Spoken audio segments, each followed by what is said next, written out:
I was so busy listening to Unscripted with deleted scenes, I forgot I had my own stream to do.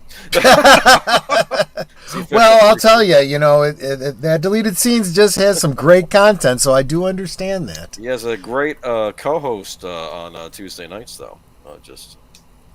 Yeah, Netter of Netter's Network. I agree with you. There you go. I meant to mention this to you before the stream, but I'll mention it live. You know what's back on Amazon? What's that? Outer Range, Season 2. I know. Big Al mentioned it last night, so I got to get caught up. I'm thinking maybe, did you want to, maybe sometime we do a Friday Night Last Call, you have deleted scenes on again, and we'll do what we did last time with I'll let you figure that out. Well, yeah, let's touch base with him on it, because we need to figure out, do we want to wait till we get through the season, through the midway point, when we want to do it? Episodes or the first 3, I don't know what you guys want to do, but we'll figure it out Tuesday, I guess, But I thought those worked out pretty well last time we did those things on the Outer Range, right? Yeah. I agree. That was a weird show. In fact, not as weird as Twin Peaks, which we're watching on Tuesdays. It's kind of funny, though. This is now airing around the time we're done with Season 2. Yeah, right.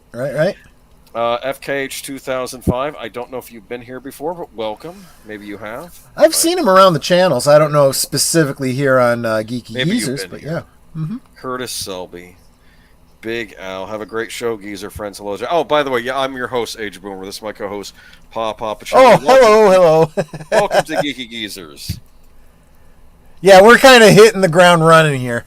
Does anybody remember who came up with the name Geeky Geezers? Netter did. Netter did. Yes, she did.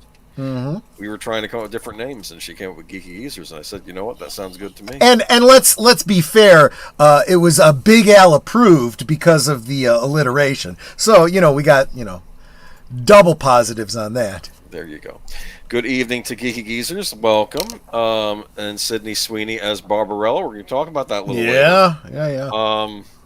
I guess she's what they used to call the It Girl, right? Back in the old days? Before that. I mean, not that there's a lot of competition these days, but yeah, I would agree with that. Not officially, but I think she's basically been declared by the public. So let's see, JPRPH1, welcome. Yeah, you remember when the public mattered because we were the ones holding the purse strings? We don't care. I think Hollywood is starting to learn that again. We'll get into this as we get into the stream later, but this is basically the elites have their own new, I guess I'll call it a religion. It seems more like a cult, and they're pushing it on the rest of us. I'll get into that later. Okay. Samuel Proctor, welcome. Hello. Connie Cleary, welcome. Netter of Netter's Network. I get a hi, sweetie. Thank you. Love you too, Netter. Came with the title. And Connie Cleary, did I already say hi? Did I miss anybody? Curtis Selby. JPRPH1. And wow, the chat is jumping tonight. Did you say David Pensack? I think I did, but welcome D Pensack. I think it's a D Pensack. I guess his name is David. Yes. I kept thinking it was a Daryl. Sydney Sweeney could be Barbarella instead of Barbarella. Yeah. Boobarella. Well, if you've ever seen the clips or the artwork from the original Barbarella, Hanoi Jane has this chess piece that the headlights are completely see-through. Well, I guess deleted scenes will be happy if somebody else could replace Jane Fonda. Yeah, I will too. Yeah. Don't have her make a cameo, please. Oh God, no. God, no. Please don't do it. Okay, Samuel Proctor, don't tell Michael French about this weekly stream. 2 Gen Xers calling themselves geezers. Oh, that's from Friday. Listen to me. We've talked about that. Yeah. That was a fun. Wait, no, it was fun, wasn't it? It was funny because I read the quote from the James from Casino Royale. He's like, "Wait, you were born in '79, and you call yourself a boomer?" I've tried to bring this up, and I've explained this 100 times, and people don't seem to get it. Okay, the kids call, and there was the meme going around of the 30-year-old boomer. Right. I guess it was a Wojak. And then Wojak kept saying Quake's a good game, and I was like, you know what, Quake is a good game, so I guess I'm a boomer. And then that's where it kind of came from. Quake is a good game. Quake's still I agree, 100%. Hey, Azotopia, welcome. And another thing I'll say about Friday is, and I didn't really think about this until I thought I had decided definitively But I was talking to Netter since that stream, and I was like, I think I've pretty much decided, shaken and not stirred, screw that. The aeration of gin is wrong, but the bigger part of it is the ice. There's just so much, water that dilutes the alcohol. I said, what I really need to do is I need to do a taste test of the 2 martinis where the only difference is whether or not I'm using the Quina Lillet Blanc or the Coqui Americano. I literally need to try it where I'm just seeing which vermouth I like better. So maybe I'll do that on Friday. Well, we're eventually going to do a part 2 for the... Oh, that's true. That is true. So maybe I'll save it for that, too. Yeah, because we did the first 3 bonds, and we're going to do the second 3 bonds, which I don't think that made sense. I just said we'll do Dalton, Brosnan, and then Craig. I don't know if by the time we get to the next one, if they're kind of finally have an official announcement for who the next Bond is and when the new movie's coming out. I have, of course, reservations, considering what I've heard the producers say about where they want to take the series. You don't need to read. It's like these idiots can't learn, right? It's like, read the room, dumbass. Look at what's been happening for the past 5 years to the entire friggin' entertainment industry. Get your heads out of your asses, and start doing your job. But we need that sweet ESG money. I don't think it's keeping the companies alive anymore. I mean, even companies like BlackRock and Vanguard are starting to feel the effects of good. They need to. Yeah, I agree. You know what it's like? It's like there was an anime a while back called Bubblegum Crisis, and it's almost like a superhero version of Blade Runner. And in it, you have this superhero team of women vigilantes called the Night Sabers, and they wear these hard suits, like Iron Man type suits, to fight these evil robots. The Genome Corporation decides we're just going to let one of our evil robots loose and see what happens, and it's destroying the police and all sorts of things. And they have to stop these robots. And they made a point in this that they have to keep Genon in check, but they can't outright also destroy Genon because it would bring the world into a horrible depression if this big corporation that runs the thing goes away. But this corporation is still doing awful things, and I thought that's interesting. That sort of feels like how we are now. Like, obviously, if BlackRock and Vanguard go under, there's going to be a lot of horrible economic fallout from that. But at the same time, I could be wrong there. Maybe there would be. So David says, "That's it, Troy. Sacrifice yourself as a human guinea pig for last call." I'm going to say the same thing that Greg does over on How to Drink. I do this for you. Here we are. Look at this. You did a great job tonight. I got everything in there. In fact, I even squeezed something in there that's not actually something that we're going to be talking about, but you'll notice in the center left there, hashtag #NKotaku. That is still relevant. Go sign the petition at what is that petition place where people sign petitions? Change.org, is that what it is? Yeah, I think it's change.org. Yeah, and hashtag #NKotaku. Well, I'll have a link to the guy's site too, so you can probably get it from there as well when we get to it. One of my articles is from Smash JT. I keep wanting to call him Smash TV because obviously it's a play on words. Did you ever play Smash TV? No, You would have liked it. It was probably. It was a good old. I loved Midway arcade games. Yeah, me too. They were ridiculous. Rampage is another one. I love Rampage. Just Marble Madness. But here. I remember that one too. I didn't play that as much as Rampage, but yeah. I got to play an arcade version of it. They were having one of the museums. I think one of the museums in St. Petersburg they were having years back. They had an exhibit on video games, and they had a bunch of free to play arcade games in this exhibit. One of them was Marble Madness. Huh. The other, they had the Atari Tetris arcade cabinet. Remember, Atari had the arcade rights. Yep. You watch that movie Tetris, you learn all about that. I think Sega had arcade rights in Japan. Everybody was fighting over Tetris. It got ugly. Yes. Okay. Yes, it did. That was like the jewel. Nintendo finally won it on consoles.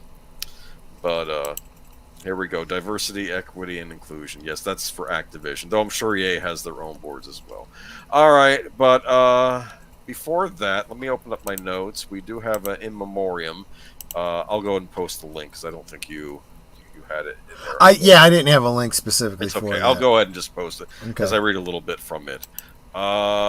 We were going to do this last week, but we figured was big enough that we would have to talk a little bit. I'm going to go ahead and read the in remembrance, and then we'll talk a bit about him. And I have some posters to show you.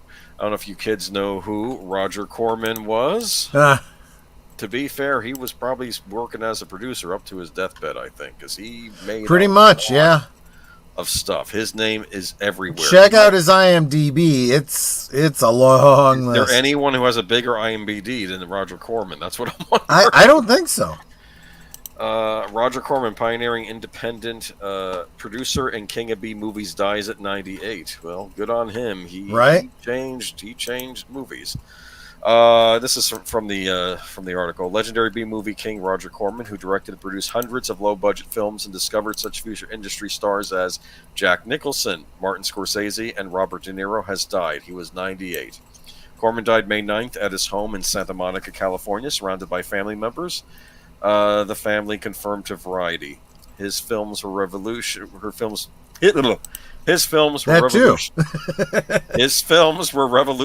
and iconoclastic and captured the spirit of an age. When asked how he would like to be remembered, he said, "I was a filmmaker, just that," the family said in a statement. Corman's empire, which existed in several incarnations, included New World Pictures and Concord New Horizon, was as active as any major studio, and he boasted always profitable. He specialized in fast-paced, low-budget genre movies, horror, action, science fiction, even some family fare, and his company became a work and training ground for a wide variety of major talents, from actors like Nicholson, Little Shop of Horrors, De Niro, Boxcar Bertha, to directors like Francis Ford Coppola, Dementia 13, and Scorsese, Boxcar Bertha. So there we go. I was saying on the stream last night on Big Al Presents, we were talking about the fact that completely unrelated to any, unbeknownst to me, it was whether it was related or not. Midnight's Edge After Dark was sharing, or you can go check it out there on Midnight's Edge After Dark. Dropped a video. It's basically the 1960 Little Shop of Horrors colorized because that film fell into the public domain. You've probably seen it, like in the dollar bins all over. Sure. The different DVD companies have put it out because it's what do you call it? Because it's in public domain. Usually the covers focus heavily on the fact that Jack Nicholson was in it. But they make it look like he was the star of the film. He really is in a very, very tiny role. Basically the role of Wilbur Force, who's played by Bill Murray in the 1980s version of it. Okay. And it's a very, very small role, but I mean, it's good. And honestly, you watch this movie and you're like, I can see why he was cast as the Joker eventually, and I almost feel like if he hadn't been in this movie, I don't think Jack Nicholson would be the star that we know today. No. He probably wouldn't have gotten the role of the Joker. But yeah. Was he the dentist? Was he the dentist? In this movie? No. Jack Nicholson played the one who was in the dentist chair that I see. Wanted, to Novocaine. It dulls the senses, but also, Dick Miller. Dick Miller, who was the bloke in Gremlins, who's constantly fighting against the Gremlins. He talks about how he fought in WWII and the Gremlins were in all the machines and so on and so forth. That's Dick Miller. He was in this movie too. He plays the character of Fouch, who comes into the flower shop and likes to eat flowers. You know, he buys flowers to eat them. You know, he's just a weirdo. That is weird. But a lot of the people, again, this is a film from 1960. You look at the IMDb for this, and like I said, you know, Jack Nicholson, Dick Miller, okay, some people that went on to do other things that I've seen. A lot of people in this movie showed up in other Roger Corman films, usually in supporting roles, right? You know, but it's like, oh, they were in that Roger Corman film. Oh, and in that Roger Corman film, you know? Yeah. But yeah, he starts out with movies like this. He might have directed this for all I know. This is The Beast with 1 million eyes. That's a lot. Oh, yeah. Have you seen this? I've never heard of this one. I've heard of it. I'm not sure that I've seen it. I mean, seriously, go to his IMDb. You will be scrolling and scrolling and scrolling. You'll be there for. You could probably spend a lifetime trying to watch all the anything Roger Corman was associated with. I like the woman in the bikini though screaming. It's like, grow up, come on. It's just a beast with 1,000 eyes, with 1 million eyes. I'm sorry. Well, yeah, a whole friggin' lot of eyes. I mean, after the first 1,000, does it matter how many they have? I mean, really. Attack of the Crab Monsters. Yeah. Someone's not having a good day there. Look at that. He did a lot of monster movies, a lot of light horror movies. You know, I mean, just look at his directing career. He goes back to his first directing film was a Western, Five Guns West, right, back in '55. But and Gunslinger. So he had a lot of Westerns. He had a lot of horror films, not of this earth, right? He was a bit sexploitative too. You know, one of his early ones from '57, Naked Paradise. Yikes! You know, yeah. Last Woman on Earth. You know, and so forth. It's a hell of a mixture. Tales of Terror, The Raven. We're going to get to that next. I just want to make a shout out to Big Al. He will be doing Little Shop of Horrors in September. And believe it or not, Corman, I think, is credited with the screenwriting on the musical one with Moranis. Yeah, and see, that is one of those.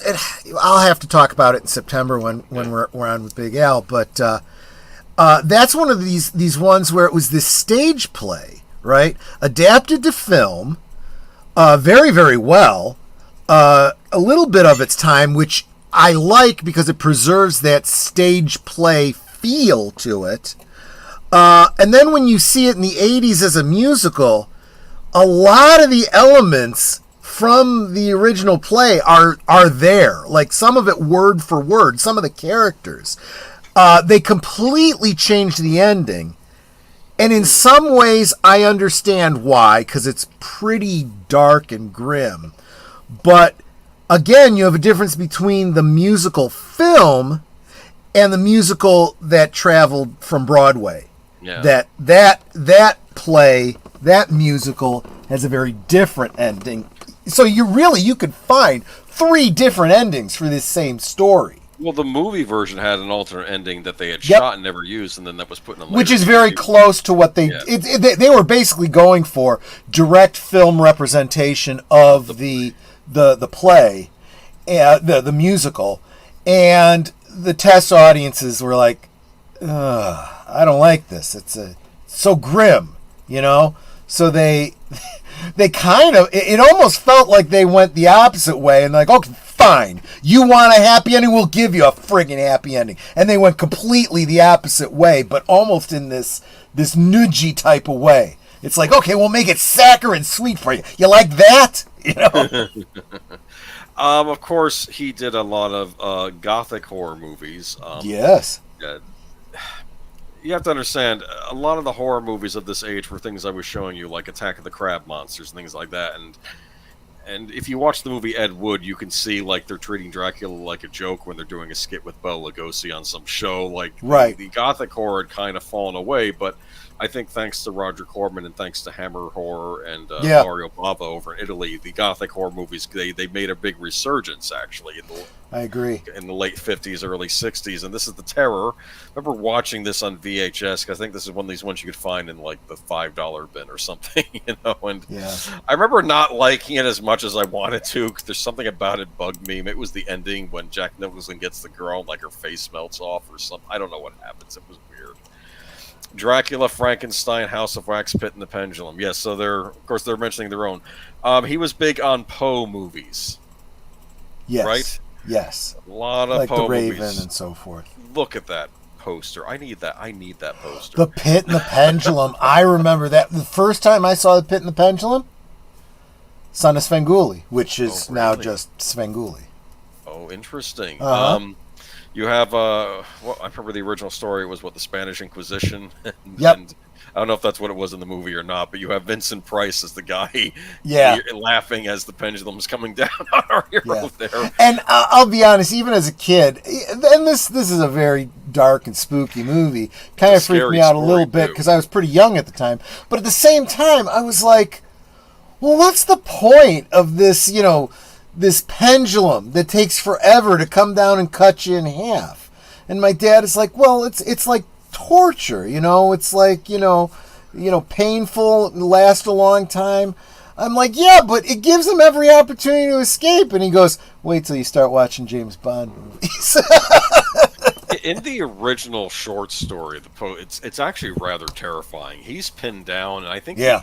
he get free because the rats are chewing through the ropes. Right. I don't remember, but it's horrifying because it keeps coming ever so slowly, and it is driving him Kinda insane crazy, the yeah. closer it gets. Well, and that is that psychological torture, right? Yes. Where it's this idea that your end is coming, you can see it coming, and you're feeling like, let's just get on with it. No, that's not how this works.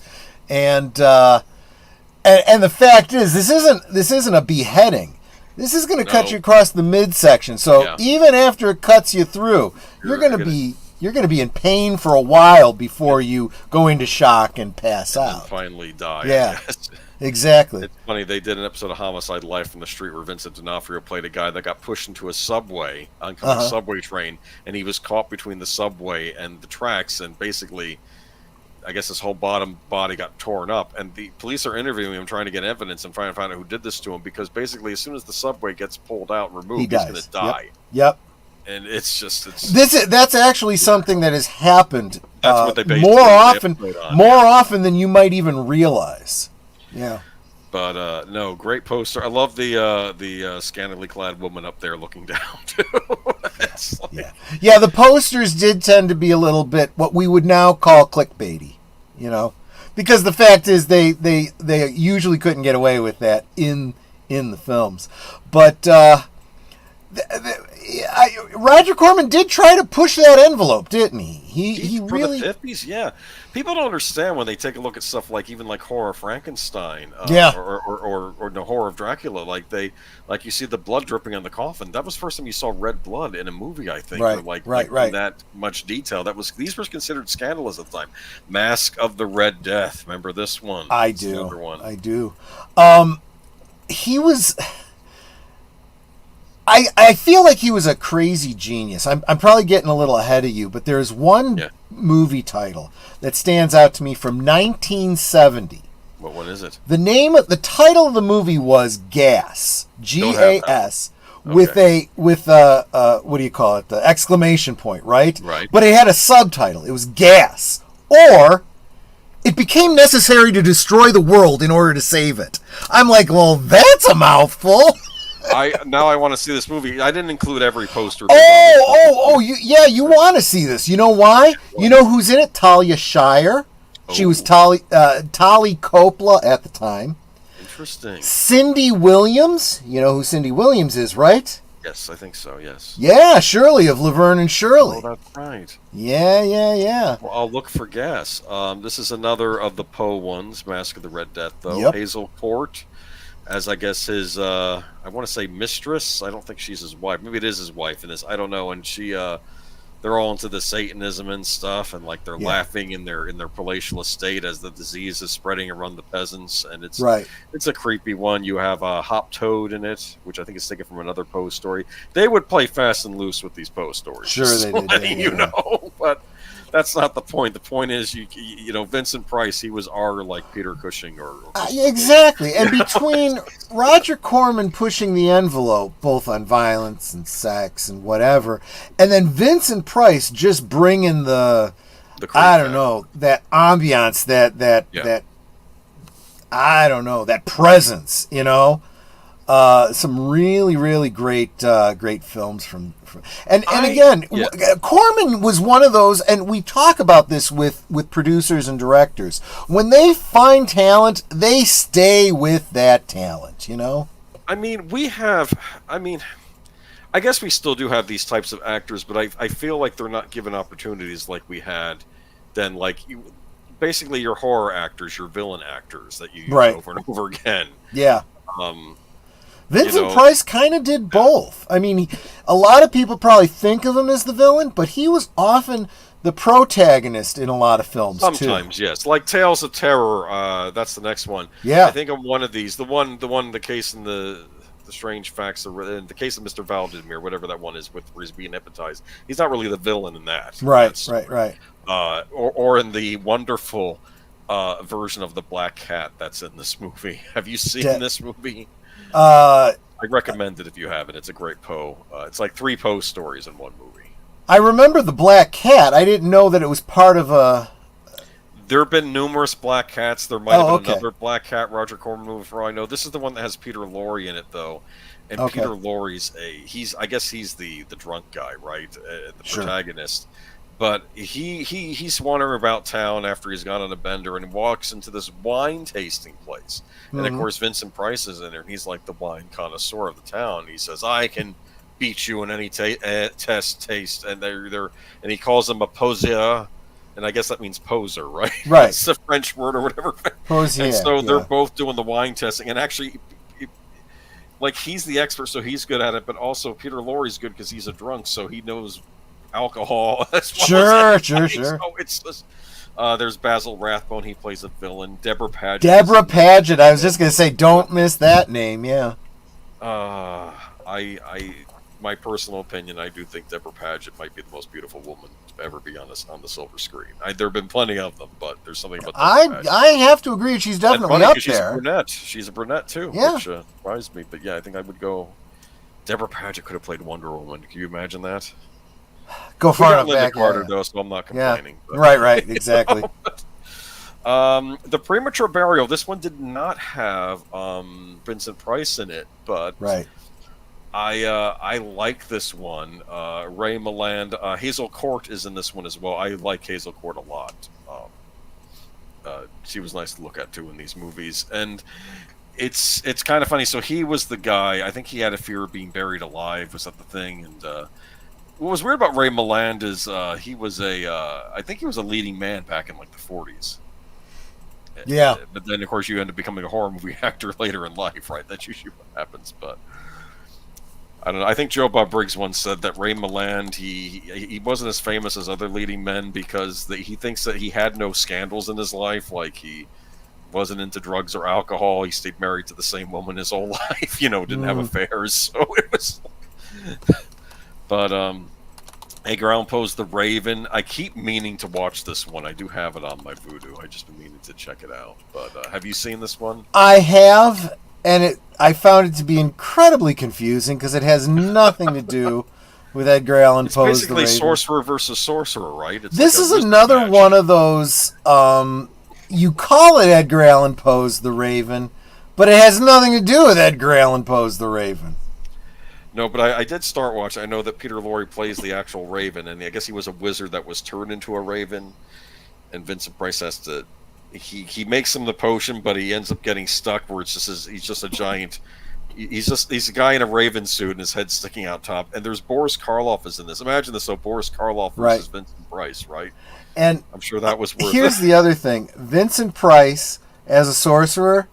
He would have made a good Doctor Strange if they'd done it far enough back. For all we know, that's who Doctor Strange was based off of. I wouldn't be surprised if we're honest. Yeah. I loved this movie last year. I need to watch it. It's on my Halloween watch list. I keep getting interrupted though I should just watch it this summer while I have the There's time. a lot of Halloween films, and there's only so much Halloween season, you know. That's why I tend to save these gothic movies for the Halloween season, because I watch other horror movies at different times of the year. I usually save these for the Halloween season, and of course we get in more science fiction though. Have you seen this one, X, the Man with the X-Ray Eyes? I have not. But good. This is funny. Look at this poster, and you see that he's looking at the woman, right? Yes. And of course, your first thought, oh, X-ray vision. Let's check out the chicks, right? And he's looking right through her and seeing her bones. This was interesting because he was a scientist, and he's doing experiments to try and get his vision where he can just make it perfect vision. And I guess he ends up being able to see through people. And at first, it's him being able to see people through their clothes, like see naked. So his lab assistant, and I give them points. She was more age appropriate for Ray Milland, so a nice looking lady. And I think he's at a dance party, and then he sort of starts to see her without the clothes on. Yeah.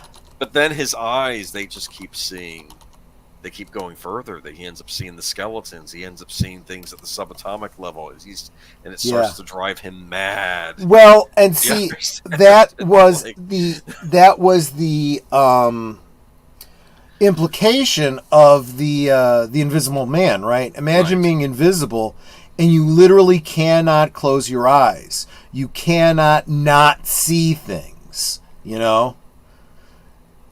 It would also really screw up your ability to deal with light and dark, right? Because, you know, when light gets bright, your pupils contract to let less light in. When it gets dark, your pupils get real wide.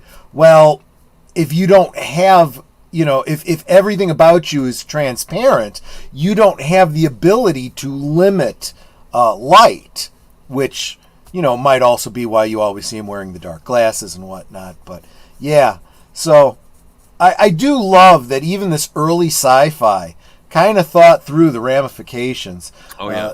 There's whole YouTube videos now. You would not want to have this superpower. You would not want to have that superpower, and always ruining it for you. Well, these movies did it long ago. I don't want to spoil the end of the movie, though, but he ends up at a revival tent, and the guy is saying the passage from the eye, thy eye offend me, pluck it out. You know? Yeah, you know where that goes. Yes, I'm not going to say anything else.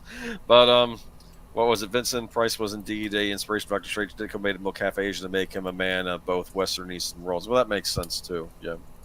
But here we go.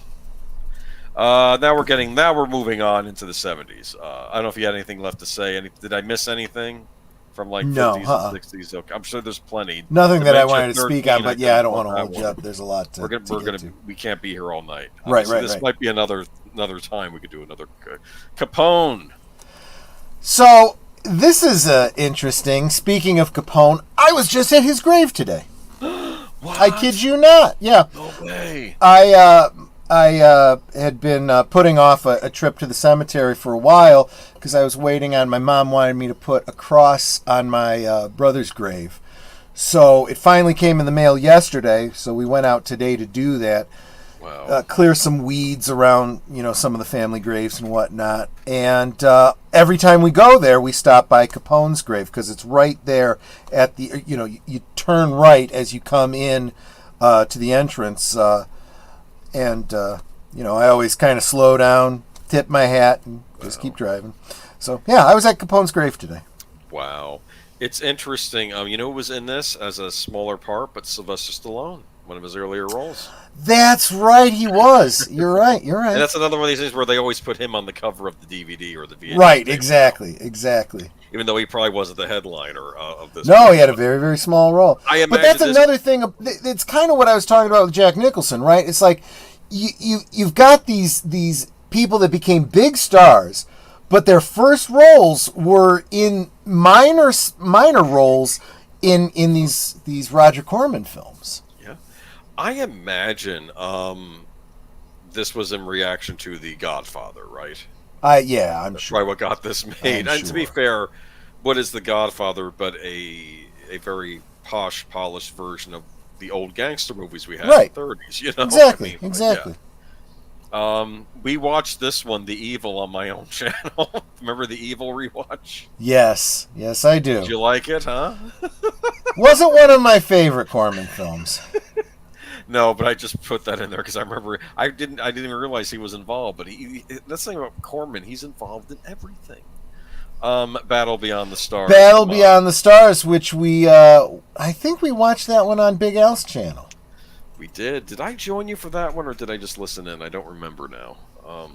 I'm sure that if you were available, you probably joined us. That or I did it on Birdman's channel. I don't remember. Possibly. Now. Yeah. I don't know. I do have the score to this one. This is a James Horner, one of his earlier works. Yep. In fact, you can see a lot of Wrath of Khan motifs in this, or maybe True. Wrath of Khan had Battle Beyond the Star motifs because this was prior. This was the first effects work of James Cameron.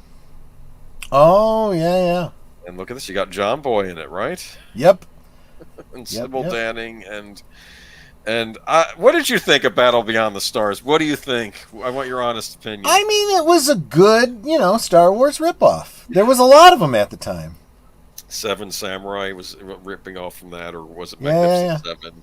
I got to get all the warriors together to stop the evil John Saxon, right? Right. Sador of the Namori or Ramoni, I don't know what he was called. I don't remember, yeah. And he kept himself alive by taking body parts from other living beings, which I thought was kind of interesting, actually. Yeah. Yeah, it's a motif that we've seen in other things. But they had those aliens on Voyager, right, that had a horrible disease, so they kept having to steal stuff from other races. Right. The disease was called the phage. I can't remember what the name of the race was, though. I think that eventually got cured, didn't it, on Voyager? Yeah, and I think the Voyager had something to do with it too, if I recall correctly. That means they'd have to be in the debt of the Federation, then, right? Yeah, you kind of wish that these benevolent governments might start calling in those markers from time to time, but that's a whole other political story. Another political thing, yeah. Humanoids from the Deep. Have you seen this one? We're getting into R-rated territory. I don't think so. This is Roger Corman's produced this. I don't know if he's uncredited or credited. This is a early '80s version. It's basically a creature from the Black Lagoon, but let's just say you find out. Which is very interesting because I was just going to say this seems a lot like Lovecraft's, the deep ones, it's probably not as far off. Shadow over Innsmouth and stuff. Probably like more that. closer to that than Creature from the Black Lagoon, actually. Yeah, but not bad. I do remember that one. Had a wallop of an ending. Rock and Roll High School. Rock and Roll High School, yeah. This was with the Ramones, right? It was. In fact, Netter's the one who introduced me to this film. Oh, Netter liked it. Okay. She was a bit of a Ramones fan. I have a CD of theirs. I think. In fact, I had their CD that had I had the audio tape from back in the day for the Pet Cemetery song that was from the movie Pet Cemetery. Oh, they did a song. They did the song Pet Cemetery, so I got their album audio tape, and then eventually I think I have like a Best of Ramones, or it's a nice CD set. Which fortunately most of my rock music survived the flood. I lost my Stranglers CD set though. That bugged me, but what can you do? I'll have to buy another version of that. You know the Stranglers? Vaguely, not no real more well. Heroes anymore. That one. Okay. Anyway, all right. Humanoids from the Deep, another James Horner score. Okay. Yep. But so he was doing the teen stuff now. Like he knew what the teens were wanting to see. They want to see the Ramones. They want to see Chopping Mall. Yeah, exactly. Where shopping costs you an arm and a leg. I love that. Oh man, this is about an evil. Was it a robot security guard or something that goes? Yes. Everybody. Yes, I remember that. Unfortunately, possibly coming to a shopping institution near you very soon. Well, in New York City, maybe. Yeah, maybe. Oh man. There are so many movies you could make based on the situation in New York right now, and all the producers are all too chicken shit. I know Roger Corman would do it. That's the problem. We need people who are a bit more fearless right now. We in the modern day Roger Corman, yeah. Closest we might have is Eli Roth might be willing to tackle something like that, but I can't think of anybody else. Here we go. We have he enters into the Sword and Sandals affair of Barbarian Queen. Have you seen this one? I kind of want to. I honestly don't know. I don't. I may have done. Lots of lovely women within the bikinis wielding the swords, which I will add this one to the list. I may have to watch this one. Deathstalker. You've probably heard of Deathstalker. I'll tell you what, great artwork. This all looks like Boris Vallejo type stuff. Yes. I love Chopping Mall. I can't lie. It's a good one. I enjoyed it. Piranha. I did see Piranha. It's from the DVD. This is another one, very much response to Jaws. Who directed this? It was the guy that directed Gremlins, right? I can't think of his name off the top of my head. Joe Dante. Joe Dante. Spielberg saw Piranha. Mm-hmm.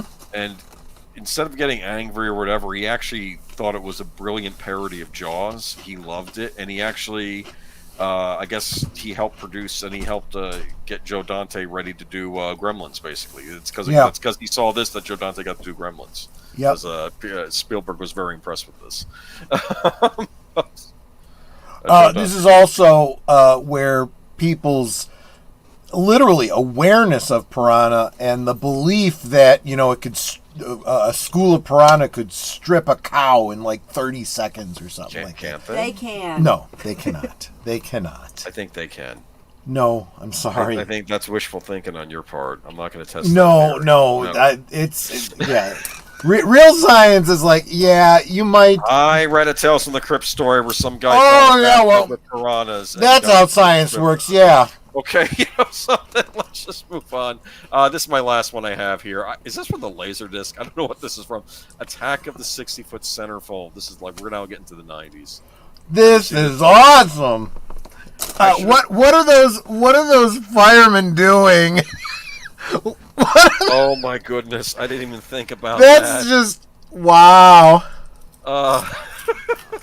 Attack of the 60-Foot. How are we going to placate this 60-foot centerfold? I don't know. Maybe a direct stream of water right there.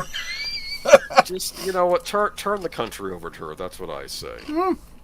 There are worse. We could have worse supreme rulers, right? Okay, I'm just saying. I can only imagine what would come of a real 60-foot, blonde chick like this. I mean, we've already seen the internet blow up from Lady Dimitrescu from that video game series. They had the giant vampire chick. It's like, oh god, here we go. The men were starving, I guess. It's like, step on me, please step on me. Like, what is wrong with you people?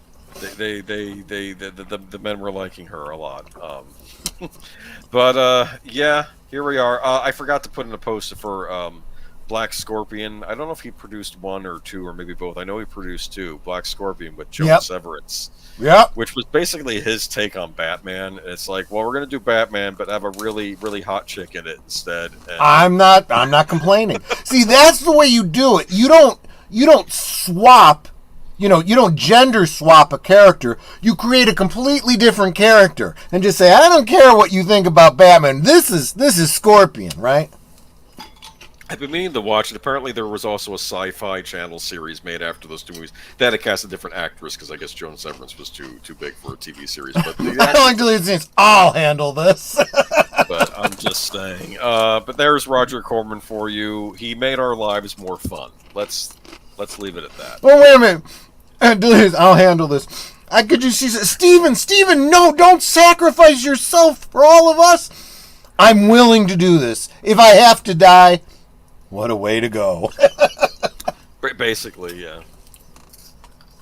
This is like someone I worked with. We had one of the, I think, who was that modern pinup girl? Dita Von Teese, is that her name? And like, he had a book and he almost threatened to like hit me with it one time. And I saw her and I was like, I could think of worse ways to go. Yeah, exactly. Exactly right. But here we go. I guess we got to step into the modern world. Oh, now I got to start. Entertainment is bland and inoffensive. Unless you're normal, then it is offensive. But anyway. Yeah, here we go. Fox yeah, in case you didn't know who this was, this is Fox CEO Rob Wade. I do these thumbnails, and I'm like, is anyone even going to know who this Ding Dong is? Well, okay, here we I don't go. know who any of this was. Did I send this article to you? I think so. Okay, well, I don't know why I did. Okay, Fox CEO Rob Wade says network is unburdened by challenges of an SVOT of an SVOD SVOD L. P&L. What on earth does that even mean? Something video on demand. Gave me a mouthful of Greek salad there. Just stop. Stop. You're not smarter than us. You're really not. Amidst massive market shift. Okay, I hope this isn't going to be a lot of newspeak. Let's get into this now, shall we? For starters, who owns Fox? I thought Disney owned Fox. Do they own the Fox network? I thought that came with 20th Century Fox. I think they did not get the news network. I know they didn't get the news network. So, but I thought they got the regular network, like the one that The Simpsons is on, because The Simpsons is Disney Plus. I don't know. I don't know. Okay. Fox is one of the only broadcast networks not to have its own sister subscription streaming service, and CEO Rob Wade believes this is an advantage. I thought that was Hulu. I thought Hulu was where all the Apparently, this is the part that Disney didn't get. This doesn't make any sense to me. Speaking ahead of its upfront presentation later today, Wade said, "Our industry has seen a massive market shift, and for us, that translates into massive opportunity. We sit in a unique position, unburdened by the challenges of an SVOD P&L, allowing us to write our own playbook," he added. While the company does operate free streaming service Tubi, okay, there you go. There's your free streaming service. There's your streaming service. Wade was alluding to the challenge that companies such as ABC owner Disney has with Disney Plus and Hulu, NBC Universal has with Peacock, and CBS owner Paramount has with Paramount Plus now being forced to chase streaming profits after huge spending. He added that the last several years have been disruptive. The period goes before the quotations, writer. Okay. Obviously, Wade was referring to streaming in the entertainment space as it is one of the partners of a sports streaming service alongside Disney and Warner Brothers Discovery. Can I interrupt and do a mini rant here?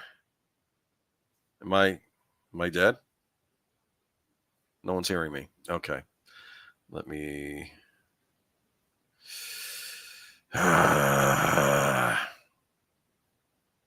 reload.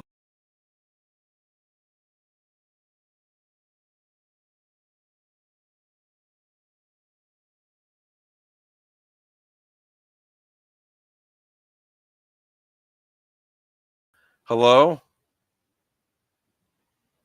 Can y'all hear me? Maybe Troy's gone silent. Okay.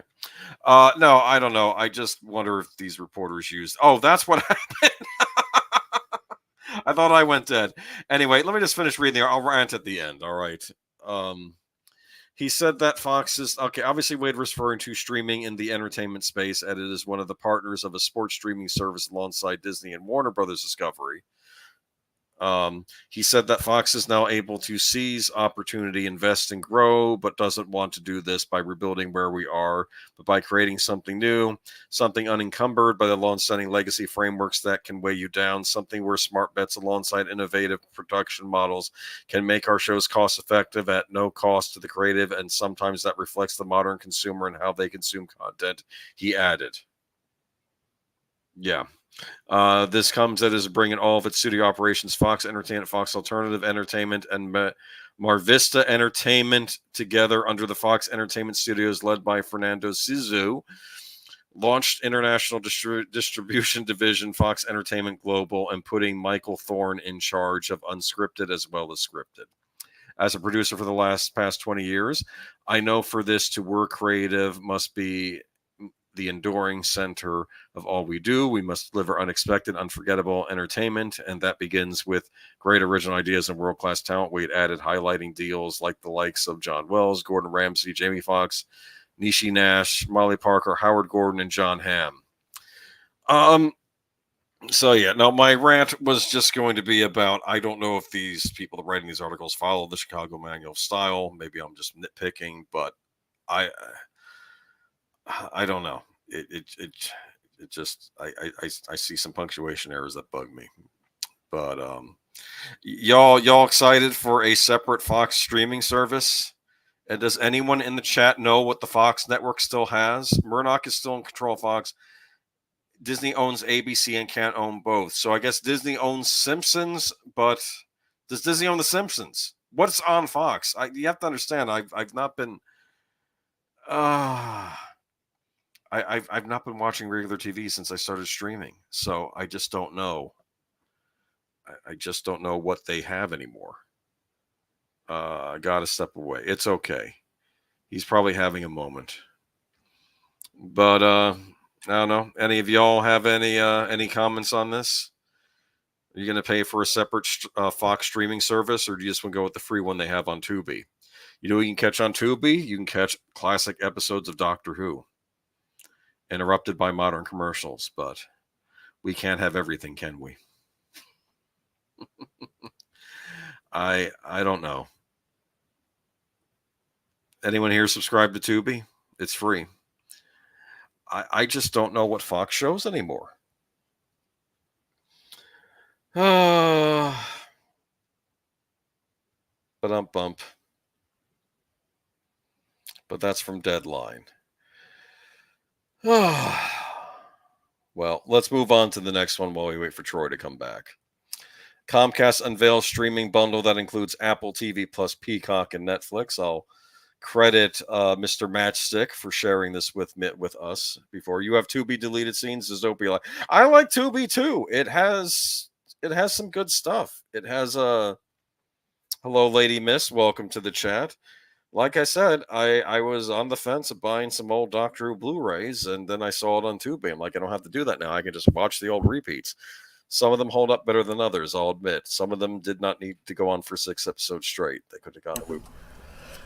Sorry about that. It's all my fault. I'll take all the blame. Were you hurling? I had a bit of an emergency I had to take care of. Sorry, I did step away. You don't have to tell us. It's personal. It's all right. Keep an eye on the private chat from time to time. I saw it there later. I saw it there. Oh, he sent a thing in the private. You have to understand, when I don't hear you, my internet is kind of crappy out here sometimes. Oh, so that's the first assumption. I thought I went dead. I'm like, that's why I'm not hearing anything. I didn't. But you did something. You did everything you were supposed to do. Disney owns the rights to Simpsons. Fox has broadcast rights. Okay, so they have broadcast that explains rights. it. So if Fox then decides to come up with their own streaming service, they can't put the Simpsons on it. Well, and that's what happens when you split the proverbial baby, you know. And honestly, that's where the problems come. But the one thing I do want to say about this article, sorry I stepped away and maybe you've already said this. I don't know. But it's not having a streaming service is actually a good thing at this point. If you are going to start a new streaming service, pay attention to what all the other studios have done. Don't make the same mistakes. Understand the business model, you know, and don't throw, you know, good content after a non-revenue accumulating model. And maybe, just maybe, and this will bring us into the next article, maybe think about working with other companies and combine your efforts, limit your losses, and just remember how cable was so successful, the whole licensing concept. So here we go. Comcast will now offer a new bundled streaming service where customers can watch content from Apple TV Plus, Peacock, and Netflix in one place. And I do want to say about this article in particular, as I was looking at this and sent it to you to share it with you, my first thought was, we called this 4 years ago. We said this kind of stuff was going to happen. Comcast CEO Brian Roberts didn't specify a price for the bundle, which will be called Stream Saver, but said it will be vastly reduced compared to other streaming services. Stream Saver will launch this month, Roberts said during a conference hosted by investment research firm MoffettNathanson, but did not give an exact date. This strikes me as a shot across the bow at Disney. It absolutely is. It absolutely is. I have no doubt about that. Because Comcast already has Peacock. Netflix is like the primary like the #1 streaming service, and then you throw an Apple TV Plus. Yep. With a lot of exclusive content, including a lot of family content, like all the Peanuts specials they have. Well, and this is this. So going back to when we almost 4 years ago now, when for a while we were doing the streaming war updates, until literally all of entertainment was about streaming. So we just kind of dropped that whole motif. But one of the things I said is, if you want to win in these so-called streaming wars, you need to first, you can't have every single studio out there having their own separate and indivisible, streaming service. Nobody can fucking afford that. People will either go for the churn and go, okay, I want to watch The Mandalorian, so I'm going to subscribe to Disney this month. Okay, I've seen all the Mandalorian, now I'm going to drop them. I'm going to go over to Netflix for Cobra Kai. Watch them for a month. Okay, I'm going to drop them. Let me get Amazon Prime, because I want to see Outer Range, Yeah. And I think a lot of people have done that. Or they're going to look at what they're getting from each of the streaming packages and go, well, you know what? I would get Disney, but there's so little content there. I would expect them to have their entire back catalog, which they don't. So screw Disney. What has the most bang for my buck? Oh, Netflix is still a thing. Oh, Netflix is still carrying the stuff that's licensed by all the companies that don't have their own streaming services. I think I'll just stick with Netflix. And I said Netflix was positioned to be the winners of the streaming model. And now that I see other companies joining forces with Netflix, well, that's it. Game, set, and match. So here we go. Apple TV Plus alone cost $9.99, up from $6.99 last year. NBC's Peacock, which was launched in July, now costs $5.99 a month, has 34 million paid subscribers. It includes programs from Bravo, Hallmark, WWE, NBC Sports, and NBC, among other channels. NBC and Netflix, they also have a lot of Universal movies on there, too. We don't want to forget that. Netflix continues to reign supreme with more than 206 million global subscribers. Monthly subscriptions run from $6.99 to $22.99. So you're thinking it costs, instead of having to do the churn all the time, if you get this bundle, then you have 3 different streaming services run independently. See, Disney is doing a similar thing with Hulu. Now you can have Hulu mixed in with your Disney Plus, and it even shows up in the same. And what you're getting with Disney is 2 hobbled services that they both own. Because you have Hulu not carrying the entire back catalog of Fox products, and you have Disney not carrying the whole back catalog of Disney. So you look at that and go, well, why should I bother? Can't get what I want, so I'm not going to go there. Interesting, though, but the plot thickens. Let's go down further. Yeah. Stream server is the latest trend towards streaming bundles this year, launched by media companies in the hopes of driving growth while cutting costs. Disney and Warner Brothers Discovery may announce they will offer a bundle that includes Disney Plus, Hulu, and Max. Isn't that interesting? Yep. And how you get and Zootopia is there saying, I think Max is the best streamer. So, bazinga. I said this was going to happen. I said you were going to, and a lot of people were saying no, because then we're going to have the cable thing all over again. Well, it's a model that worked. They dumped a model that worked to go to a potentially better model, but in reality, it was, I don't know, it was half-assed and not revenue generating. It says Fortune in December reported that Apple TV Plus and Paramount Plus were bundling their streaming services together. Former Paramount Global CEO Bob Bakish stepped down from his role in April. So where is Paramount Plus in all this? Good question. I would argue nobody wants it. It's worthless. Who can they team up with? Amazon? Could be. I don't know who's left. This is becoming like cable, isn't it? Yeah, it is. And couldn't cable have just moved over to streaming anyway? Since they were already sort of doing... cable offers internet. Nothing makes any sense anymore. What do I know? Why is Bob Iger sitting on the Orville instead of throwing money at it? I couldn't agree more. Well, then again, why is Disney sitting on Alita Battle Angel and not doing anything with it? If you love the Orville, maybe you don't want Disney touching it right now until they get their act together. Maybe be thankful it's left alone. True. There you go. After the new Doctor Who fails, they can put Russell T Davies in charge of the Orville new season. What do you think, huh? Bite your tongue. You think I'm joking? I'm not. Actually, no. They get Moffat. They can put Moffat on. Well, no. See, but that's where it gets kind of interesting because Seth owns it. Yes. Yeah, and he's like, no, it's mine. Nobody else is going to control my property, which to a certain degree is part of the problem, right? Because he's only one man, and while he's working on Ted and whatever else he's working on, he can't be working on the Orville. They're eventually going to jack up ad-free tiers to $50 or $60 a month and drive people to ad tiers. They make more money off those. Oh, no.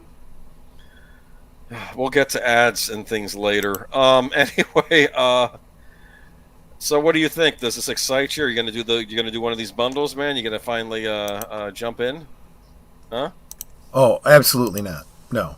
What? But Sugar was okay. There is the possibility that in the future, if I hear enough people saying, "Yeah, I've been subscribing to this. It's pretty good," blah blah blah. Yeah, maybe. Because this is now starting to get to be cost effective, right? Where you can get all of this content for one, low monthly, whatever. It's weird that Max would be bundled with HBO. Well, not if you think about the Fox. Some of the Fox TV content was also rather mature too, so it's not that weird, I guess. Yeah. It's just they're giving up the ghost. Basically, Disney's saying we couldn't beat Netflix, so we have to now combine. And now Comcast is now teaming with Netflix and Apple TV Plus. And you realize that basically the John Lasseter animated movies are probably going to go to Apple TV Plus. Mm-hmm. They're going to be Apple productions, so they'll be on there to compete with the Disney stuff.